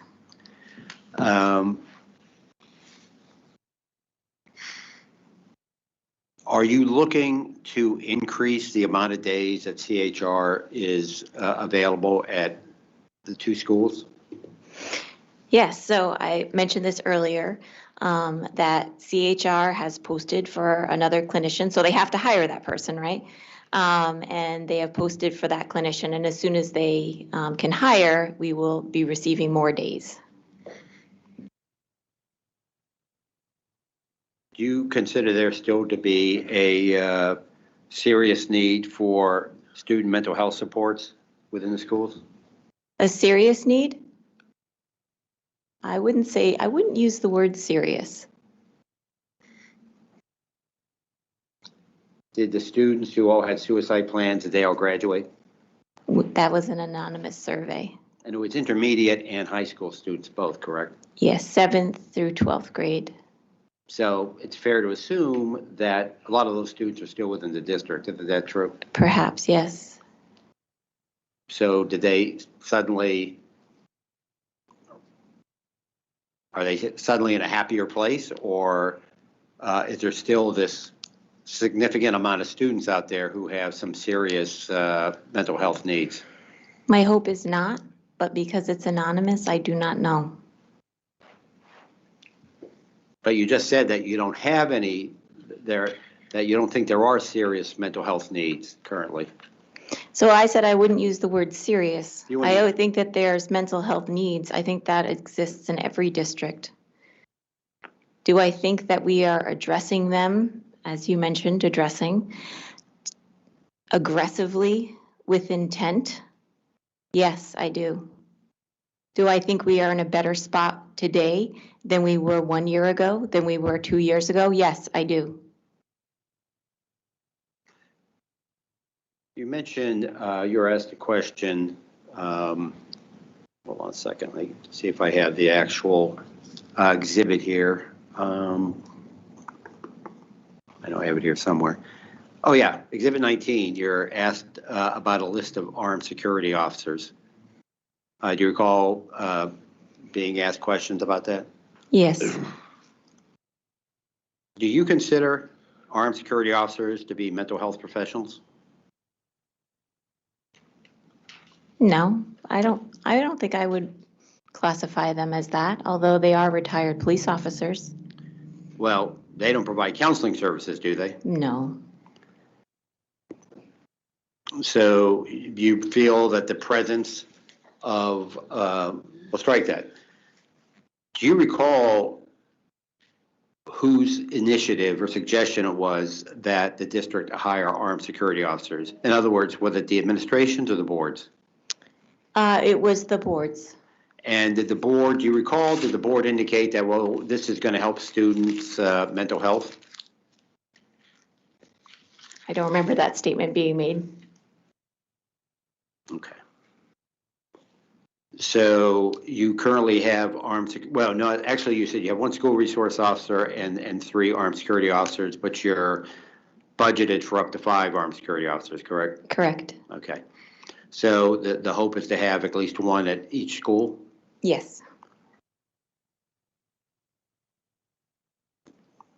And again, I'm just trying to understand, well, is there a role in the overall mental health interventions that you think these armed security officers play? So I would say the role in mental health would be more for our staff. I have heard from many staff and administrators that they just feel safer in general and just more protected Okay. with these individuals. You indicated that you now have 2 school psychologists, correct? Yes, And how many schools do you have within Killingly Public Schools? 5. 5. And the second school psychologist, that position was on the Human Resources webpage as recently as last month. So is it fair to think that that school psychologist was just hired? So we had a resignation and a hire. And when was that? So the resignation, I believe that individual left the first part of November. I don't know the exact date. And we just recently hired the replacement. Okay. But so I guess you have 3 armed security officers, you have 2 school psychologists. Would it be fair to assume that hiring up to 5 school psychologists would be more beneficial for student mental health than 5 armed security officers? For mental health? Yeah. I don't know. I guess you could make that argument. I don't know. I'm not answering that. I'm not sure. Okay. We'll take it, you're not sure, as your answer. I don't. Well, I mean, if a student goes to see a school psychologist, and I understand school psychologists, a lot of what they do is educational testing, Yeah. psychoeducational Right, testing. right. But at the same time, don't they also work with students in a therapeutic paradigm? In some districts, not all districts. Well, how about your district? In our district, our school psychologists do a lot of evaluations, a lot of observations. They work with our intensive learning program. They work with the staff to better meet the needs of the students.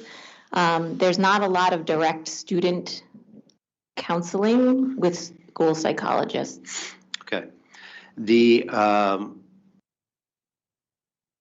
All right, well, then let me ask you the same question. With respect to student mental health needs, would hiring more social workers or would hiring additional social workers be more beneficial than hiring armed security officers? In terms of what? Student mental health. Probably. Okay. Have you had difficulty hiring social workers? A bit of difficulty. Yeah, I mean, it's getting better, but we've had to, go out to agencies. Okay. Do you have any idea as to why you're having those difficulties? I don't think we're alone in that, right? Even though it's not on the shortage list, just in our area in Killingly in general, sometimes it's hard to find staff. Okay. I'm sorry, I don't have my copy of the document that had the actual exhibit number on it, but it was admitted today. Attorney Stevenson submitted it. Right. The April 20th, 2022 designation of certification shortage areas. Yes. Responded 53. Oh, thank you. Exhibit 53. The certification endorsements that are listed does include school psychologists, correct? Yes. But in your district, that really wouldn't make any difference in school mental health, because student mental health, because you said they pretty much just do testing and so forth. Do you see social workers listed under the shortage areas? I don't have that in front of me still, but I do not believe social workers are on there. How about school counselors? Nope. Okay.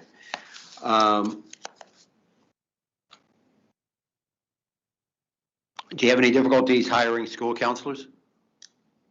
We have, yeah. So despite the fact that neither social workers nor school counselors are recognized as shortage areas, Killingly still has difficulty hiring them. That's what you're saying? We have had some difficulty in the past. We're doing a lot better, though. Do you know if the difficulty hiring has been a perception that the board is not open to therapeutic services? I have never once heard that. Okay.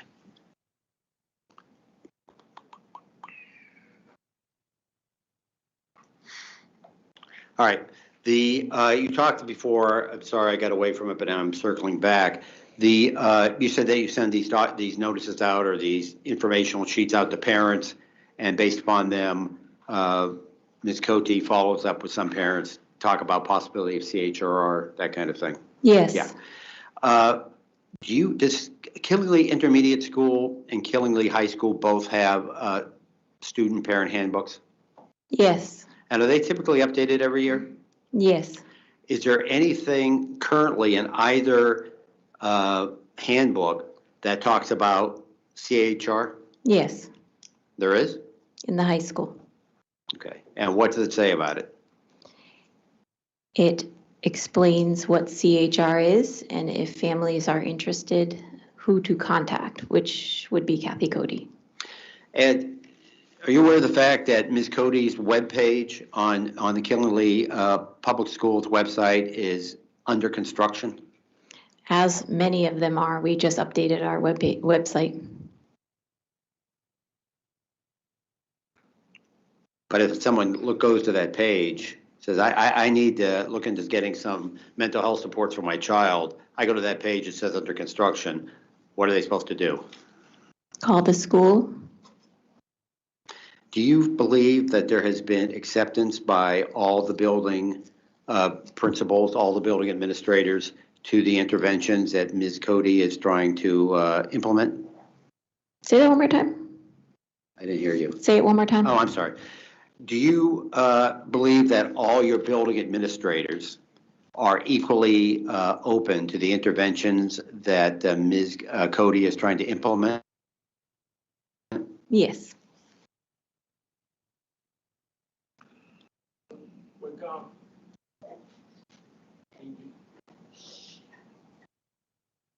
So you're not aware of the fact that some schools there has been more resistance than others?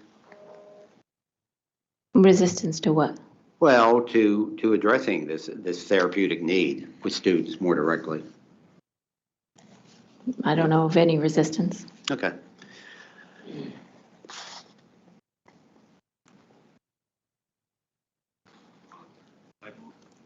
Yeah, sure, absolutely. I'm sorry. Dr. Nash, even you stated that the teachers feel more safe with an armed security guard. I imagine it's one in each school, right? So right now we have only 3. We have budgeted for 5. Okay. Yep. Right. What are they fearful of? I don't know what they are fearful of. I didn't ask that question. All I know is that they appreciate having the officer out at recess, checking all the doors, making sure, if one was not properly latched, it's latched. They just feel some security. I'm sorry, it's called a juice. Okay, thank you. The CIRAC report, is there any intention to follow up with a subsequent report? Yeah, so that is not a survey that we give. That's something through United Services, the Substance Coalition. Yes, I believe that they are giving that again. I think it's coming soon, but I'm not entirely sure when. Is that something that, to the best of your knowledge, and perhaps you don't know, that's fine, but to the best of your knowledge, is that something that the district could reach out to this agency and say, hey, we'd like you to do another one of these surveys? Yeah, no, we have met with them, and they are doing another one. I just don't know when. I don't have a date. As we've discussed, the first one came out, I think it was December 2021, the report came out, and then it was raised during the March 2022 board meeting. Do you recall whether there was any thought in December of 2000 or in fall of 2022 to say, you know what, those were some kind of alarming figures. Let's do a follow-up and see where we're at. Was that ever contemplated? I was not part of that conversation, if it was. Do you think that that would have been an appropriate thing to do? I don't know. It's not, that survey is not our survey. It's for the coalition to provide services for our schools. So that would be their question to follow up on. Well, again, I guess this really gets back to your testimony that the board was not deliberately indifferent to the needs of students. In the context of that, Don't you think that would have been appropriate for to the board to say, hey, let's see how things have shaken out here. Let's do another one of these surveys and see if we're at the same place or whether there's been improvement.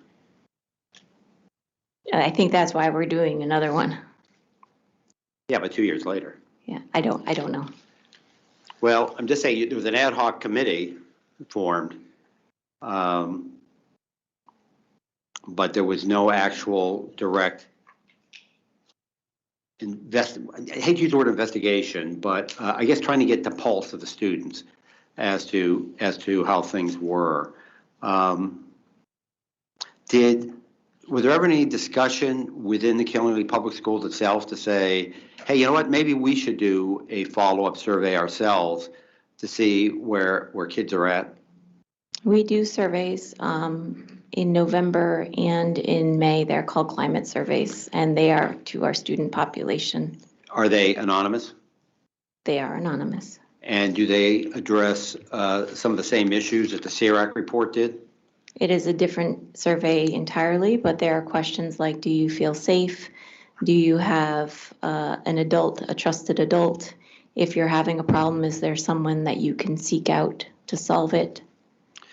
When you ask, when I say you, I don't mean you. I mean, unless I specifically say so. But does the district, in asking that question, do you feel safe? Is that in school or is that at home? It's broken out. Do you feel safe on the bus, in the bathroom, at lunch, in the corridor, in the stairwell?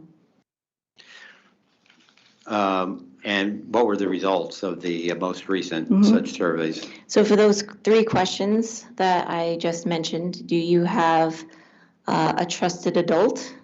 80% positive that they did. And do you feel safe? 80% positive that they did. I think there was 2 questions. I think I said 3, sorry.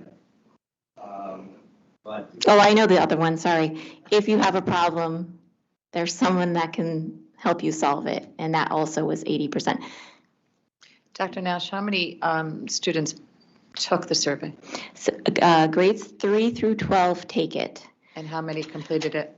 So I'd have to Reference go you back, just and I don't have that like off the top of my head. I don't have those numbers off the top of my head. Do you have an approximate number of how, like you have 2,200 students? How many of the 2,200 students completed it? Yeah, in the hundreds. I don't know exactly by grade how many students overall. I mean, I can get that for you. I just don't have that in my head. Thank you. Were there any other surveys, again, that would specifically address the mental health needs of students? Surveys. I don't think so. Okay, I'm trying to be, if I say surveys, I mean, it could be anything else. I mean, any inquiry, district level or school level inquiries of the students. No, but we are in the 5th cohort for the DESA, the Aperture, and we will be administering that. Our staff was just trained on that this past week. Are you aware of the fact that the entity Aperture Education is recommending that Killingley be moved to the 6th cohort because it hasn't been properly positioned yet to go in the 5th cohort? I don't know that. Well, I don't mean to be fixated on the CIRAC report, but nonetheless, we have these results. And here we are 2 years later, and CIRAC is going to do another survey. But in the interim, there has been no other survey or inquiry by the Killingley Board of Education as to the mental health needs of the students. Not asking the questions that were on the CIRAC survey, no. So then it circle back to what we were talking about before. There really is no way that you can sit here and testify as to whether or not those same serious mental health needs are still present in the Killingley Public Schools. I don't know who those students are, so I can't ask.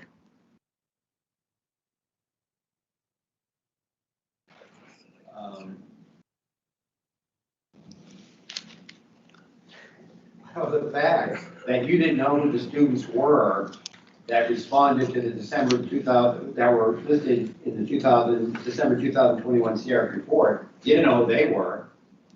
Was that the end? I mean, is that really relevant? I don't know what you're asking. Well, I'm asking, you say, well, I really can't speak to whether there's the same level of need in the district because I didn't know who these people were. Wouldn't it seem to make sense for the Killingley board to take some steps to determine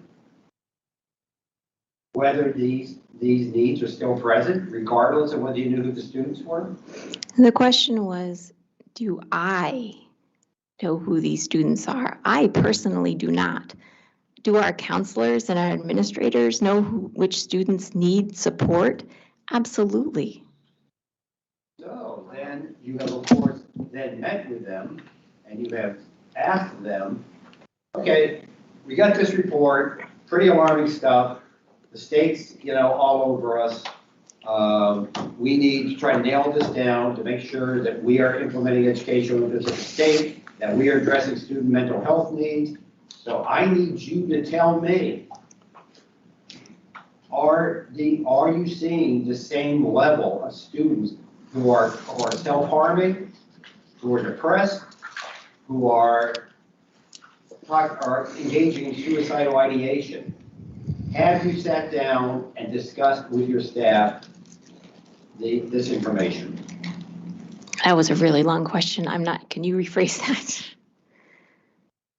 You say you personally do not know who these students are, but you're telling us that the social workers, the school counselors, the mental health professionals in your school district know who these students are.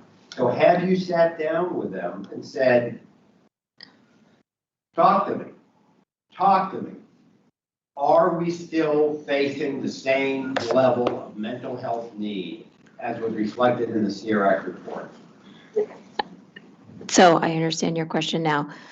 So that's why we have a director of mental health. She sits down with counselors every week and has these conversations about students who have need. And let me be clear that when I said that the counselors know who the students are, not specifically those in the CREC survey, but students that need support. And those are the students that we have recommended for CHR or potentially other services. So that's kind of the beauty of having a director of mental health, because unlike other districts, and I think we're one of just a handful in the state of Connecticut that has a director of mental health, the beauty of that is that you have continuity and someone that oversees all of the mental health work throughout your district, as well as your community partners and how they work in unison and how they can work more efficiently. The CSDE, who I represent in this matter, would love to hear that Killingley is all over this and is implementing the educational interests of the state with respect to mental health supports. But you are testifying that you really don't know whether there is currently a serious need of such supports in the Killingley public schools. Isn't that true? A serious need for what? Mental health supports. You don't need to yell. I apologize. I think you know what we're here for. Testify that you really don't know whether you can say there is a serious need for mental health supports currently in the Killingley public schools. Is that true? No. It's not true. We have a lot of mental health supports in the Killingley public schools. Could we always use more? Yes, of course. So you don't have it. So now you're saying you don't have a serious need. Is that your testimony? Not that bad. She changed your testimony. No, I didn't. I said we do not have a serious need. I would not use the word serious. Is there always a need? Yes. Oh, I didn't realize that, sorry.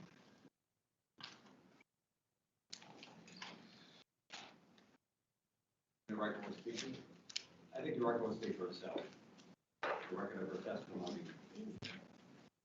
You testify that you have sufficient. All right, objection is overruled. Thank you. Dr. Nash, I think we're just trying to get to the point of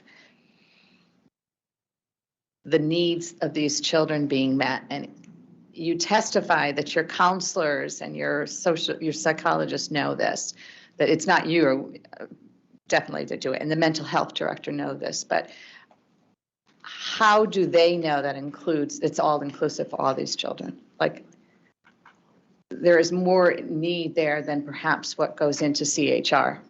And I'm sure there is, just like any other school district. And I think that's what we're trying to get at to. And I know I'm sitting here and my panel is also sitting here questioning it, the reason why another survey wasn't given that would match that and would show hopefully an improvement of what we saw in December of 2021, 2 years ago. Yeah, I don't know why another survey hasn't been given yet. Whose authority is to do that survey? Yours or the board? It's not our survey, it's the CREC survey. I know, I understand that, but someone approves that. They don't just come in and give a survey without an approval of the board or yourself. Sure, so I assume it's our. Ours, do you mean by administration, yours? I believe so. I don't know for certain. Would you agree that there probably is a very good reason to have some kind of survey, again, to see where we are with this? Absolutely, and we have met with them, and they are planning. The coalition is planning to do another survey. I just don't have the exact date. It's going to be this year. I just don't know the date. I don't want to give a false date. I don't know. I understand that. I guess I'm questioning if it's your authority. I don't know why is your authority you didn't implement one and not rely on the services to do so.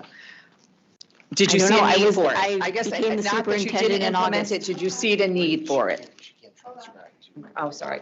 Did you see a need for it? I guess that's what I'm asking. Not that if you did it, we know you didn't do it. But is there a need? Do you see a need that one should have been done prior to 2 years after their initial one that brought us here today?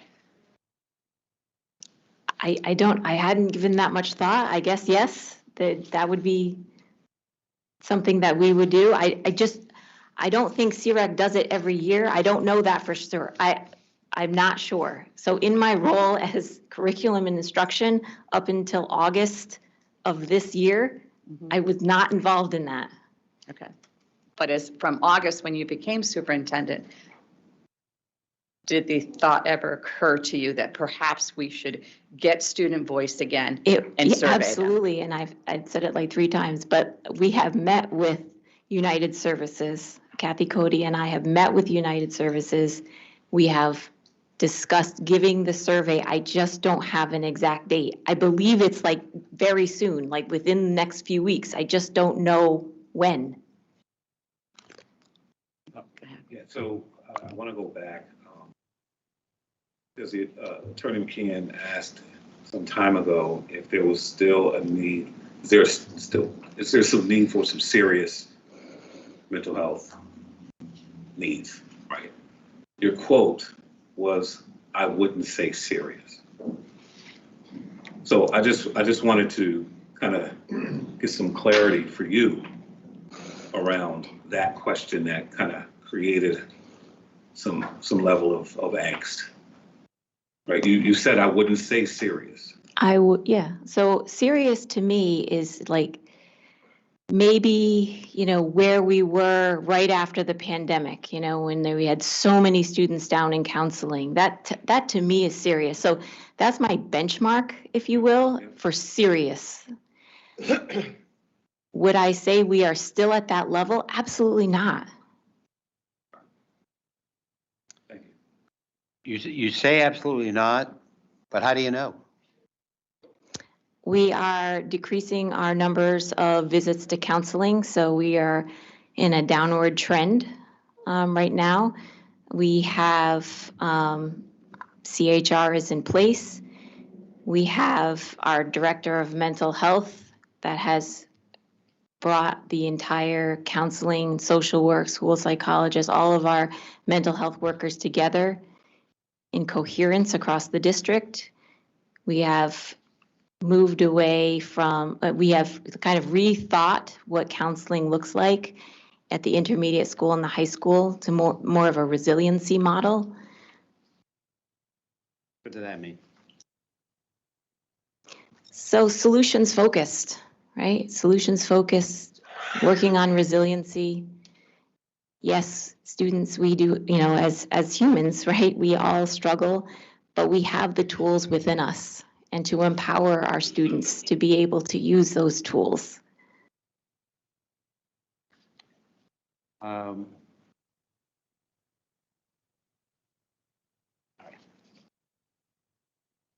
Although you can never trust an attorney when he or she says this, I only have a few questions left. So bear with me, please. We are down to our last 10 minutes. Okay, no, I'll be far fewer than that. I'm just going to follow up on a few questions that were asked at the last hearing when you first started your direct examination. And you were asked about some of the different interventions that the Killingly Public Schools has. You were asked, and you testified you have a safe school policy. Mm-hmm. That's correct? Yes. That's required under state law, correct? Yes. Okay. You indicated that that FBAs, which are functional behavioral assessments, and BIPs, which are behavioral intervention plans, are tier 3 interventions. Do you recall testifying to that? Yes. But aren't FBAs and BIPs essentially limited to special education students? Not necessarily. So I've had those requested prior, you know, to a special education referral. Okay. But it's well, okay, that's fair, but it's typically part of the special ed referral process? It could be, yeah. Or programming, yep. Okay. You said a BCBA, which is a board certified behavioral analyst, is a tier 2 intervention. Once again, BCBAs are typically used with autistic and other disabled students. Is that correct? No, not always. We have our BCBAs going into classrooms, watching and observing students that do not have IEPs, that just have behavioral needs, to offer supports to the classroom teacher. Okay.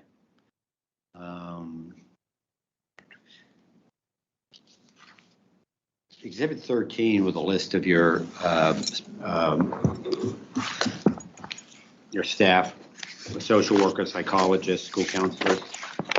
I note that according to this document, in the 2019-20 school year and the 2020-2021 school year, we had 12, the equivalent of 12 full-time school counselors.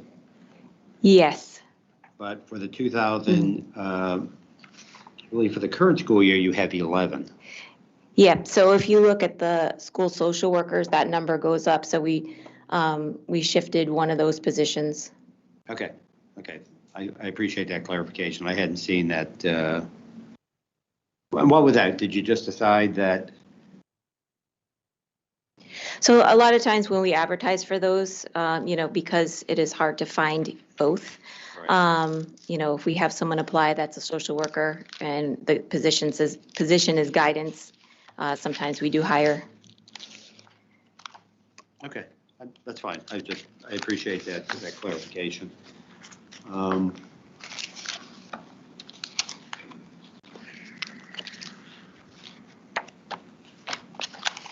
sure you'll be happy to hear me say I have no further questions. Thank you.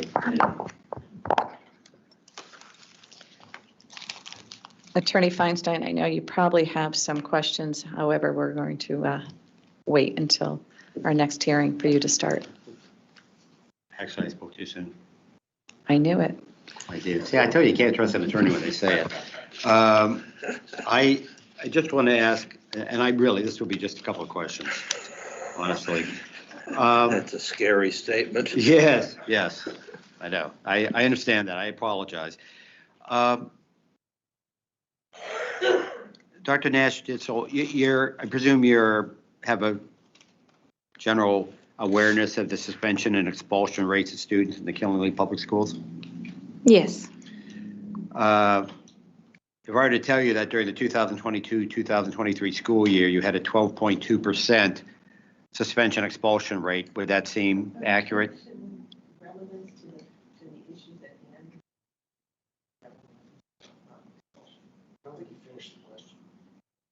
I was going to say, would that seem like an accurate number to you?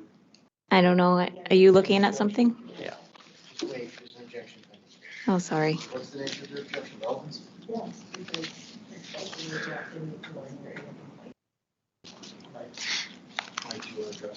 The suspension expulsion, it deals directly with behaviors, which could in turn relate to mental health needs and addressing student needs. Okay, objection is overruled. In fact, I have the document. I'm going to give a copy to the co-counsel, and this is something that are figures from the Connecticut State Department of Education EdSite web page. Did you get an answer to your question? She said that she asked if I was looking at something, so that's why I want to give her what I was looking at. May I approach? All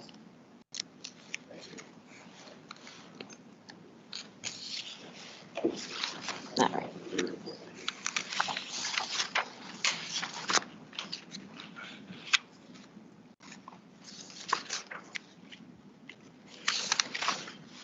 You can see. Yes. Sorry. As you can see, Dr. Nash-Ditzel, these are different graphs. Yes. With respect to different aspects of Killingley School District performance. So it's the 5th page, I believe, the top. Yep, I have it. Oh, Yep. you got it. Yep. So it indicates that 2021, 2022, you had a 10.3. Objection, can we have some foundation laid as to who prepared this and what it's from, et cetera? I mean, the witness asked to see it. She did. And he did say it's from EdSite, correct? Yes, it's from EdSite. It's from EdSite It's a publicly available document. and publicly available to all districts. Correct. It indicates that during the 2021-2022 school year, there's a 10.3% suspension/expulsion rate. And in the 2022-23 school year, it had increased to 12.2%. Do you have any understanding as to why that number increased? No, I don't know if I have a specific, I don't think there's one specific answer you can say as to why this increased. I can say that we are concerned with those numbers, and this year, particularly at the high school, have implemented a number of interventions and have seen a tremendous decrease in office referrals. Okay. I think it's fair to say, however, though, that suspension and expulsions generally arise out of student misbehavior. Yes. Okay, so there is a behavioral aspect then to suspensions and expulsions. Yes. Okay. I'd like to have this document admitted as CSDE 2. Any objections? Any objections? No objections. Thank you. Any objections, Attorney Feinstein? That's CSDE 2, Attorney McCann? Yes, yes, thank you. Just please provide the court reporter with a copy I will do so. when you get a chance. You can be at the end. Yeah, right here, you know. I try to be responsive. Okay. Would you say, or would it be fair to say, Dr. Nash-Ditzel, that student academic performance can also be tied to student emotional health needs? It can, yes. Okay, thank you. I mean it this time. I have no further questions. All right. Thank you. I would ask that the witness produce a copy of the high school student handbook that you referenced before. Sure, it's online, but I can print it out. Thank you. Along that note, the panel would really appreciate the sharing of documents prior to the day of our next hearing, which is December 13th, given the time that attorneys can review those documents. So we'd appreciate that we don't spend the first hour reviewing documents that could have been passed on to each other before that. I have a question. Yes. Does the panel wish to have the copies beforehand as well? Is that necessary that we have copies? Well, we obtain our copies through Attorney Cunningham. So in other words, you want them provided ahead of time to Attorney Cunningham, is that But correct? it's more, yes, but it's More- critical that you Yeah. share them among each other. Of So course. that everybody can have whether they're gonna admit them or whether they're gonna object or not ahead of time. That's the real critical thing. That's fair. Thank you. We're also going to add another session of December 19th. So I'd like a motion on that. Move it. I don't believe I can be here on the 19th. I have a other longstanding commitment.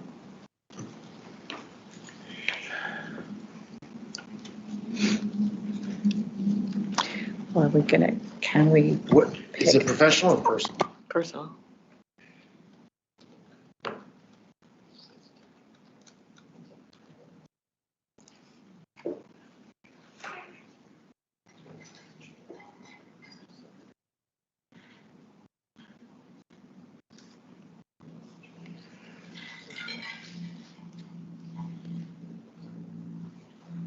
I'm going to ask the panel for a motion to allow the chair to set the date before our next meeting, perhaps before our next meeting The conversation. with, So moved. I'll second. okay. So we do have December 13th as our next date. And perhaps you'll hear from us about another one before that. Motion for adjourn. Can I just say one thing before Yes, you may. I had listed as a potential exhibit a copy of the handbook. So Dr. Nash-Jitzel, I'll provide a copy to Attorney Feinstein. You don't have to bother. I just want to say that. Okay. Thank you. It's helpful. Thank you. I also want to say that I've reviewed the documents that were provided, and I don't find them responsive to our requests that were made last time for documents. And so I'll file a written motion to strike between them. They haven't been admitted yet.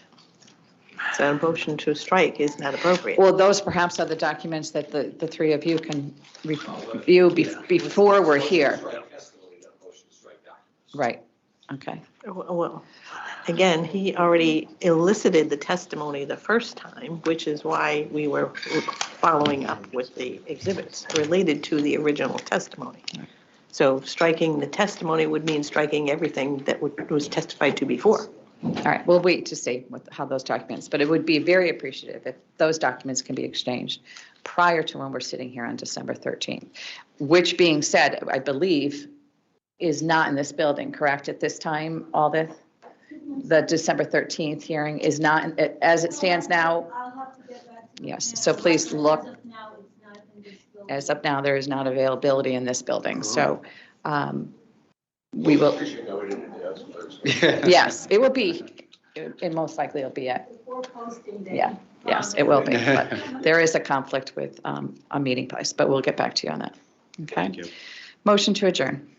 So move. Second. Thank you. Thank you. Thank you for your time.